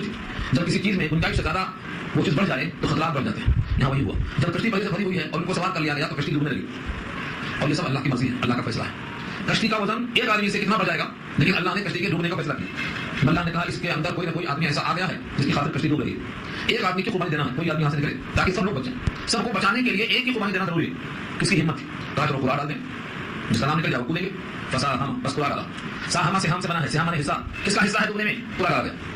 کوئی اسے یہ نہ سمجھے کہ قرآن لگانے سے ہر چیز جائز ہو جائے گی، قرآن ڈالنے کی چور کون ہے، چلو اتنے لوگ بیٹھے ہیں، کسی کا موبائل فون حکم ہو گیا، چلو قرآن ڈالنے کی چور کون ہے، جس کا نام نکلا وہ چور بن گیا، ایسا نہیں ہے، قرآن ہر جگہ نہیں چلتا، بس میں چپل غائب ہو گئی، کہا چلو قرآن ڈالنے کی، جس کا نام نکلے گا وہ چور پکڑا جائے گا۔ قرآن سے کسی کا جرم ثابت نہیں ہوتا، قرآن سے کوئی چور نہیں بنتا، قرآن سے کوئی قاتل نہیں بنتا، قرآن اندازی اس جگہ جائز ہوتی ہے جہاں کئی چیزیں سامنے ہوں اور سب کا اس کو اختیار ہو، لیکن اس میں سے کیا اختیار کرے، اس کی چوائس کو متعین کرنے کے لیے قرآن ڈالا جاتا ہے۔ جیسے مکان ہے، چار مکان ہے، چار بھائی، چاروں مکانوں پر چاروں کا حق، اب تقسیم کیسے ہو، چاروں بھائی کہتے ہیں چاروں حصے برابر ہیں، چلو قرآن ڈالے جس کا نام جس حصے پر پڑ جائے گا، تو یہ چاروں کا حق برابر ہے، چاروں کی زمین برابر ہے، صرف متعین کرنا ہے، قرآن متعین کر سکتی ہے، جائز ہے۔ چار بیویاں ہیں، سفر پہ جانا ہے، کس کو ساتھ لے کے جائے، چاروں کو جانے کا حق ہے اور چاروں کو چھوڑنے کا بھی حق ہے، لیکن کسی کی دشمنی نہ ہونے پائے، نبی صلی اللہ علیہ وسلم قرآن ڈالتے تھے، بیوی عائشہ کا نام آ گیا تو ان کو ساتھ لے جاتے تھے۔ تو کسی جائز امور میں تعین کے لیے قرآن ہوتا ہے، قرآن سے کوئی چور ملزم ثابت نہیں ہوتا، لیکن انبیاء کرام دوسروں پر رحم کرنے کے لیے اپنے آپ کو انہوں نے پیش کیا۔ بعض روایت میں ہے کہ اس نے کہا کہ آپ کی صورت شکل اتنی بھولی بھالی ہے، آپ کے لیے مناسب نہیں ہے، لیکن دو بار بھی قرآن ڈالا گیا تو آپ ہی کا نام نکلا، اور آپ نے اس کے بعد اپنے آپ کو یہ سمجھ کر کہ دریا سے کنارہ قریب ہے، تیر کر نکل جائیں گے، پہنچ جائیں گے، تیراکی کا ہنر آتا ہوگا، لیکن جیسے ہی وہاں پانی کے اندر وہ کودے، فساہما، قرآن ڈالا، فساہما کے معنی لوگوں نے قرآن اندازی کی تو ان کا اس کے اندر نام نکلا، فکانا، بس ہو گئے وہ من المدحضین، خطاکار، خطاوار سے مراد قرآن میں نام نکلا۔ مدحض، دہذا کے معنی آتے ہیں ثابت ہو جانا، کسی چیز کا ثابت ہو جانا، ملزم بن جانا، یعنی جیسے قرآن میں آپ کا نام نکلا آپ نے اپنے آپ کو خطاکار سمجھ کر کے کودنے کا فیصلہ کر لیا۔ فالتقمہ، التقمہ لقمہ سے بنا، لقمہ کس کو بولتے ہیں، نوالا، فالتقمہ الحوت، آپ جیسے ہی کودنے کا فیصلہ کرتے ہیں مچھلی نے منہ کھول کے تیار تھی، نوالا بنا لیا، فا مانے تو، اور یہ التقمہ لقمہ سے بنا، لقمہ بنا لیا۔ الحوت بڑی مچھلی، مچھلی میں سے بہت سی اقسام ہیں، اسی وجہ سے ان کا نام ایک ہے ذنون، مچھلی والے، تو حوت نے آپ کو نوالا بنا لیا۔ وہ ملیم، اور وہ ملامت کر رہے تھے، یعنی اپنے آپ کو کوس رہے تھے کہ میں خدا کے حکم کے بغیر کیوں نکلا، میں کشتی میں ڈوبتے ہوئے مقام پر کیوں پہنچا، میں اپنے آپ کو اس میں ڈال کر مچھلی کے منہ میں کیوں آیا، اس بات کا ایک احساس تھا ان کے طبیعت میں، جیسے آدمی اپنا محاسبہ کرتا ہے، اس طرح سے محاسبہ کرتے تھے۔ وہ ملیم کے معنی اپنے آپ کو ملامت کرنا، الزام کرنا۔ فلولا انه كان من المسبحين، بس اگر یہ بات نہ ہوتی، فلولا، لو اور لا دونوں سے مل کر بنتا ہے لولا، لولا قرآن کریم میں اکثر سے استعمال ہوا ہے، فا کو الگ کرو، فا مانے تو، اور لولا کے معنی اگر یہ بات نہ ہوتی تو، یہ ترجمہ کس کا ہے، لولا کا، اگر یہ بات نہ ہوتی کہ بے شک وہ تھے من المسبحین، تسبیح پڑھنے والوں میں سے، مسبحین جمع ہے، مسبح اس کا واحد ہے، اس کا مادہ ہے تسبیح، تسبیح میں سبحان اللہ، یعنی اللہ کی ذات کو ہر آیت سے پاک سمجھ کر کے اس کا ورد کرنا، سبحان اللہ کہنا یہ بھی تسبیح ہے، اور لا الہ الا انت سبحانک انی کنت من الظالمین کہنا یہ بھی تسبیح ہے۔ تسبیح کے الفاظ ایک نہیں بہت ہیں، لیکن ان کی جو تسبیح تھی جس کا ذکر بھی آ چکا سلامیا نے، لا الہ الا انت، پہلے اللہ کے الوہیت کا اقرار کیا، غیروں کی نفی کیا، لا الہ الا انت، کوئی معبود ہی نہیں سوائے آپ، سبحانک، آپ کی ذات پاک اور صاف ہے، آپ کی طرف کسی چیز کا نسبت کرنا غلطی کا ممکن ہی نہیں، انی کنت من الظالمین، بے شک میں تھا اپنے آپ پر ظلم کرنے والوں میں سے، اور یہ تھا کہ آپ کی مرضی کے بغیر چلا گیا۔ یہ تسبیح انہوں نے پڑھنا شروع کیا تھا، اللہ فرماتے ہیں اگر یہ تسبیح کرنے والوں میں سے وہ نہ ہوتے، اگر یہ بات نہ ہوتی کہ وہ تسبیح کے ورد میں لگے ہوئے تھے، لا لبث، تو لام زبر لا کے معنی ضرور بھی ضرور، اور لبث کے معنی رہ جاتے، ٹھہر جاتے، فی بطنہ ہی، اس مچھلی کے پیٹ میں، الی یوم یبعثون، اٹھائے جانے کے دن تک، جس دن مردے قبروں سے زندہ ہو کر اٹھائے جائیں گے اس دن تک وہ مچھلی کے پیٹ میں رہتے، الی یوم یبعثون۔ اس سے دو باتیں اخذ ہوئی، ایک تو تسبیح کا اثر یہ ہوا کہ مچھلی کے پیٹ سے ان کو اللہ نے باہر نکالا، تسبیح نہ پڑھتے تو نہ نکلتے کا مطلب یہ ہوتا ہے، تو تسبیح کا یہ اثر ہے کہ آدمی مصیبت سے باہر آتا ہے، اور آج بھی یہ تجربہ ہے کہ تسبیح انسان کے لیے مؤثر علاج ہے، دنیا کی کوئی پریشانی ہو، کوئی مصیبت ہو، اس کا حل ہے لا الہ الا انت سبحانک انی کنت من الظالمین، یہ جہاں آیت سورہ انبیاء میں آئی ہے اس کے آگے آ کر دیکھو اللہ نے کیا وعدہ کیا وہاں پر، وہاں یہ فرمایا کہ ہم نے اس تسبیح کے بعد ان کو نجات دیا اور آئندہ بھی ہر مومن کو ہم کرب و بلا سے نجات دینے والے ہیں، وہ کذالک ننجی المؤمنین کا فرمان خود سورہ انبیاء میں آ چکی ہے، ہم نے ان کو بھی نجات دیا اور جو بھی تصویر میں کرے گا ہم اس کو بھی نجات دینے والے ہیں. صیغہ وہاں پر مضارع کا نون گی وہ کذالک ننجی المؤمنین, اور آئندہ بھی جتنے مومن تصویر کریں گے ہم کو نجات دیں گے. اسی آیت کی بنیاد پر اکابر نے تنہائی میں بھی محفل میں بھی مصیبت کے موقع پر 1.25 لاکھ کی تعداد میں اس کلمے کو پڑھ کر دعائیں کی ہیں اور ان کی دعائیں مستجاب ہیں. کسی بھی پریشانی میں کسی بھی کرب کے عالم میں 1.25 لاکھ کی عدد سے پڑھنا دعا کرنا یہ مفید ہے, بس اتنا ثابت ہے. لیکن اب اس کے بعد جو لوگوں نے کرنا شروع کر دیا ہے اس میں جو لوازمات کر دیے ہیں وہ لوازمات غیر ضروری ثابت نہیں ہے. گھر کے لوگ پڑھ لیں, محبت کے لوگ پڑھ لیں, کرائے کے لوگ لانے جائیں گے یہ غلط ہے. یہاں سے غلطی شروع ہو جاتی ہے. اخلاص کے ساتھ پڑھنا, الہیت کے ساتھ پڑھنا, مصیبت کے ساتھ پڑھنا اور اپنے تمام کرب کو مستحضر رکھ کے پڑھنا, بھلا کرائے کے لوگوں میں بات کیسے آ سکتی ہے اور اس کے لیے انتظام جو کرتے ہیں ان چیزوں کا وہ سب درست نہیں. ہاں, الفاظ کو متعین کرنے کے لیے تصویر کا استعمال کریں, یہ ثابت ہے صحابہ سے. بیج کو ضرور نہیں سمجھنا, بیج صرف ذریعہ ہے گننے میں غلطی نہ ہونے سے بچنے کے لیے, تو صرف سارا کیا تک درست ہے, اس بیج کو بھی مقدس سمجھنا غلط ہے. تمام چیزیں وہ جو ہیں لوازمات کی ہیں ان تمام کے اندر لازم سمجھنا غلط ہے, ورنہ اللہ تعالیٰ نے اس لفظ کے اندر گنجائش رکھی ہے. تو تصویر سے فائدہ ہوگا, مصیبتیں دور ہوں گی, ہر ایمان والے کا فائدہ ہوگا. یہاں جو کہا گیا ہے کہ اگر وہ نہ پڑھتے تو مچھلی کے پیٹ میں ہوتے مردوں کے زندہ ہوئے تک, اس کا مطلب بعض لوگوں نے کہنا شروع کر دیا ہے کہ وہ مچھلی پھر قیامت تک زندہ رہتی, دریا نہیں سوکھتا اور اسے کسی کے قابو میں نہیں آتی. یہ سب بڑی وہی باتیں ہیں. مقصد یہ ہے کہ وہ مچھلی کے پیٹ میں ابھی گئے اور تصویر کا اثر ہوا. ایک تو مچھلی کے پیٹ کا اندھیرا, اس کی گرمی اور حدت, پھر دریا کا اندھیرا, پھر پریشانی اور کرب دماغ پہ چھایا ہوا. اس عالم میں جب تصویر پڑھا انہوں نے تو مچھلی لا کر باہر ڈال دیا. ابھی اتنے کم وقت میں حالت یہ ہو گئی کہ جسم کمزور ہو گیا اور جسم پر جو بال ہوتے ہیں وہ روح بھی ختم ہو گئے اور چکنی جو جلد ہوتی ہے یہ بالکل پتلی نازک کملی ہو گئی. یہ سب پیدا ہوتا ہے ابھی اتنے کم لمحے میں جب یہ حالت ہو گئی تو اگر وہیں رہ جاتے کچھ دنوں تک تو مچھلی کا لقمہ بن جاتے. یہ مطلب نہیں کہ مچھلی زندہ رہتی قیامت تک, بلکہ تھوڑے سے عرصے میں جب یہ حالت ہو گئی تو اگر بہت دنوں تک اس میں رہ جاتے تو مچھلی اپنے گرمی کی حدت کی بنا پر نکل چکی تھی, لقمہ بن جاتے. لیکن اللہ کو یہ سب منظور تھا کہ اپنے قدرت کا مظاہرہ کریں, اپنے تصویر کے کلمات کا اثر دکھائیں. جو لوگ کہتے ہیں کیا ہوتا پڑھنے سے, تصویر پڑھنے سے کیا ہوگا, اللہ اللہ کرنے سے کیا ہوگا, یہاں دکھائی دیتا ہے کہ اللہ اللہ کرنے سے یہ ہوتا کہ اتنا بڑا کرب اور اتنی بڑی قید اور اتنی بڑی سختی سے اللہ نے بات کر دیا. تو اللہ کو یاد کرنے کا فائدہ یہ ذرا بھی خفیفت نہیں. الہ یوم یبعثون, تو رہ جاتے مچھلی کے پیٹ میں اٹھائے جانے کے دن تک. فنبذنا, تو ہم نے اٹھا کر پھینکا. نبذا کے معنی پھینکنا, سورہ حمزہ میں آ چکا ہے. کلا لیبذنہ, بذنہ وہاں کیا ہے, صیغہ ہوئی لیبذنہ, تو نبذا کے معنی پھینکنا. آدمی کھجور کھاتا ہے, گٹلی پھینکتا ہے, اس گٹلی پھینکنے کو کہتے ہیں نبذتو. اکلتو التمر ونبذتو النبات, میں نے کھجور کھا لیا, گٹلی کو پھینک دیا, تو وہی نبذہ یہاں بھی. فنبذناہ, تو ہم نے ڈال دیا ان کو بالعراء, چٹیل میدان میں. عراء کہتے ہیں ننگا میدان. میدان ننگا ہونے کا مطلب اس پر کوئی درخت نہیں, اس پر کوئی مکان نہیں, اس پر کوئی پہاڑ نہیں, اس پر کوئی آبادی اور چھاؤں کے کوئی نشان نہیں. یہ ہے عراء. آدمی کا عراء ہونا کیا ہے, کپڑے کے میلے ہونا. عراء کہتے ہیں ننگے کو, تعبیر ننگا ہونا. تو آدمی کا تعبیر کیا ہے, بے لباس, اور زمین کا تعبیر کیا ہے, درختوں کے بغیر. تو بالعراء یعنی چٹیل میدان. وہ سقیم, اور وہ بیمار تھے. بیمار کیا تھے, مچھلی کے اندر کی گرمی نے ان کے جسم کے روم تک کو پگھلا دیا تھا. جسم کی کھال پتلی کانولی نازک ہو چکی تھی. یہ چند گھڑی کے بعد یہ فیصلہ ہوا. جیسے ہی باہر نکال دیا, کیونکہ وہ تصویر کے بعد آئے تھے, تصویر والا بندہ اللہ کی مدد کا حقدار بن چکا ہے, تو اللہ نے انتظام شروع کر دیا. وانبتنا, اگایا ہم نے, علیہ ان کے اوپر, شجرتن, ایک درخت. علیہ اس درخت کے بارے میں فرمایا من یقطین, بیل والا درخت. یقطین کے معنی بیل والا. دو درخت ہوتے ہیں, ایک تنا دار اور ایک ہوتا ہے بیل دار. سیم کی پھلی کیسی ہوتی ہے, بیل دار ہے. کدو, تربوز, یہ سب بیل دار ہیں جو زمین پر پھیلتے ہیں, اوپر چڑھتے ہیں, لیکن ان کے پاس تنا نہیں ہوتا, کسی کے سارے چڑھتے ہیں. ایسے درختوں کو یقین کرتے ہیں. شاعر لکھتے ہیں کہ اس مراد کدو کی بیل تھی, لیکن چھاؤں کیسے ہوئی اسے, چھاؤں کس طرح بن سکتی ہے. اگر کدو کی بیل ہے تو زمین پر پھیلتی ہے, چھاؤں بننے کے لائق نہیں ہوتی. اغلب یہ ہے کہ کوئی درخت اگایا, اس درخت پر اللہ نے کدو کی بیل کو رکھا تو جا کر چھاؤں بنی. اور جو اللہ اس پر قادر ہے کہ کدو کی بیل پیدا کریں, تو اللہ اس پر بھی قادر ہے کہ درخت کے اوپر بچھا دیں. اور اس کے بعد یہاں تذکرہ نہیں ہے, پہاڑی بکری آتی اور دودھ پلا کر جاتی, یہ حدیث میں. تو اللہ کا انتظام یہ ہوا کہ چھاؤں بھی ہے, پانی بکری کا دودھ بھی ہے, اور اب سب سے بڑی بات ہے اللہ کی عنایت ہے. جو اللہ کی عنایت ہے تو پھر کیا کمی ہو سکتی ہے. ان تمام کے بعد جب آپ صحت مند ہو گئے, یہاں تذکرہ نہیں کیا اس کا, کیوں نہیں کیا, اور ظاہر ہے کہ جب نکل گئے, مچھلی کے باہر آ گئے, چھاؤں میں آ گئے, درخت کے نیچے آ گئے, تو اب اصل کام کیا ہے, کسی خطرہ کو بجا گیا تھا. اس لیے فرمایا وارسلناہ, ہم نے ان کو بھیجا الی 100,000, 1 لاکھ کی طرف. الی 100,000, 100 مانے 100 اور 1,000, 100,000 1 لاکھ. اور یزیدون, یا اس سے وہ زیادہ تھے, اس سے وہ زیادہ تھے. اس سے لوگوں نے خص کیا ہے کہ پہلے ہی اگر رسول ہوتے تو اب بھیجنے کا ذکر کیوں ہے. اصل جیسا یہ ہے کہ جہاں سے چلے آئے تھے وہاں کیسے جانا, اللہ نے ان کے پاس بھیجا. اور ان کی تعداد 1 لاکھ تھی. ایک شہر ہے نینوا جو موصل سے قریب ہے, وہاں بھیجا. ان کی تعداد 1 لاکھ. 1 لاکھ سے کچھ زیادہ کیوں کہا, 1 لاکھ یا اس سے کچھ زیادہ. اللہ تعالیٰ نے اس شرط کے کو پیش کیا, فرمایا کہ عام انسان اگر اس مجمع کو دیکھتا تو 1 لاکھ کہتا, یا کہتا کہ 1 لاکھ سے کچھ زیادہ ہے. یہ عام انسانوں کی نگاہ سے بتایا گیا. اور حضرت تھانوی علیہ الرحمہ نے فرمایا کہ اگر اہل عرب کے ساتھ دیکھا جائے تو کثر کو حذف کر دیا کرتے تھے. راؤنڈ فگر کو بولتے ہیں بس, ہماری زبان میں راؤنڈ فگر بولتے ہیں, اور اہل عرب کی زبان میں کیا بولتے ہیں, کثر کو حذف کر دینا بولتے. تو اگر راؤنڈ فگر لگایا جائے تو 1 لاکھ ہے, اور اگر کثر کو یعنی اس شلر کو بھی شمار کیا جائے تو کچھ زیادہ ہے. اس طریقے سے تذکرہ کیا ہے, اس کا سورہ کہف میں آیا ہے 300 سنین وزادوا 9 300 برس اور 9 زیادہ. وہاں 9 زیادہ کیوں رکھا, قمری ہے تو 9 زیادہ ہوتے اور شمسی ہے تو 300 برس ہوتے. ایسے ہی یہاں ذکر فرمایا ہے کہ اصل ان کی تعداد 1 لاکھ ہے, اور اگر کثر کو بھی شمار کیا جائے تو اس سے کچھ زیادہ ہے. فآمنوا, کہ سب لوگ ایمان لائے. جتنے لوگ آپ کو ملے اب اس واقعے کے بعد, چونکہ وہ توبہ کر چکے تھے, چونکہ وہ توبہ کر کے ایمان لا چکے تھے اور آپ کی تلاش میں تھے, جیسے ہی ملے کہ آپ ایمان لائے اور ایمان کا اظہار کیا. فمتعناہم الی حین, تو ہم نے ان کو ایک مقررہ مدت تک جینے کا موقع دیا. فمتعناہم, فائدہ اٹھانے کا ہم نے ان کو موقع دیا. الی حین, ایک وقت مقررہ تک, مطلب ان کی حیات لکھی تھی. فاستفتہم, یہ واقعہ سنا کر پورا واقعہ سنا کس ہو گیا, کفار قریش کو. دیکھو انبیاء کی مخالفت کرنے والے توبہ کر لیا تو بس گئے, توبہ نہ کرتے تو ختم ہو جاتے, عذاب آ چکا تھا. اب کفار قریش سے پوچھو کہ تم جو کہتے ہو کہ اللہ کی بیٹیاں ہیں, اللہ کے بیٹے ہیں, اللہ کی بیوی ہے, یہ تمہاری بات کہاں تک مدلل ہے. 3 قسم کی دلیل ہوتی ہے, یا تو آنکھوں سے دیکھ لو, مشاہدہ جس کو بولتے ہیں, یا کسی بھی دستاویز کو پیش کرو, کسی سابقہ کتاب کو پیش کرو ثبوت کے طور پر, اور یا پھر نقلن نہیں تو عقلن کوئی دلیل پیش کر دو.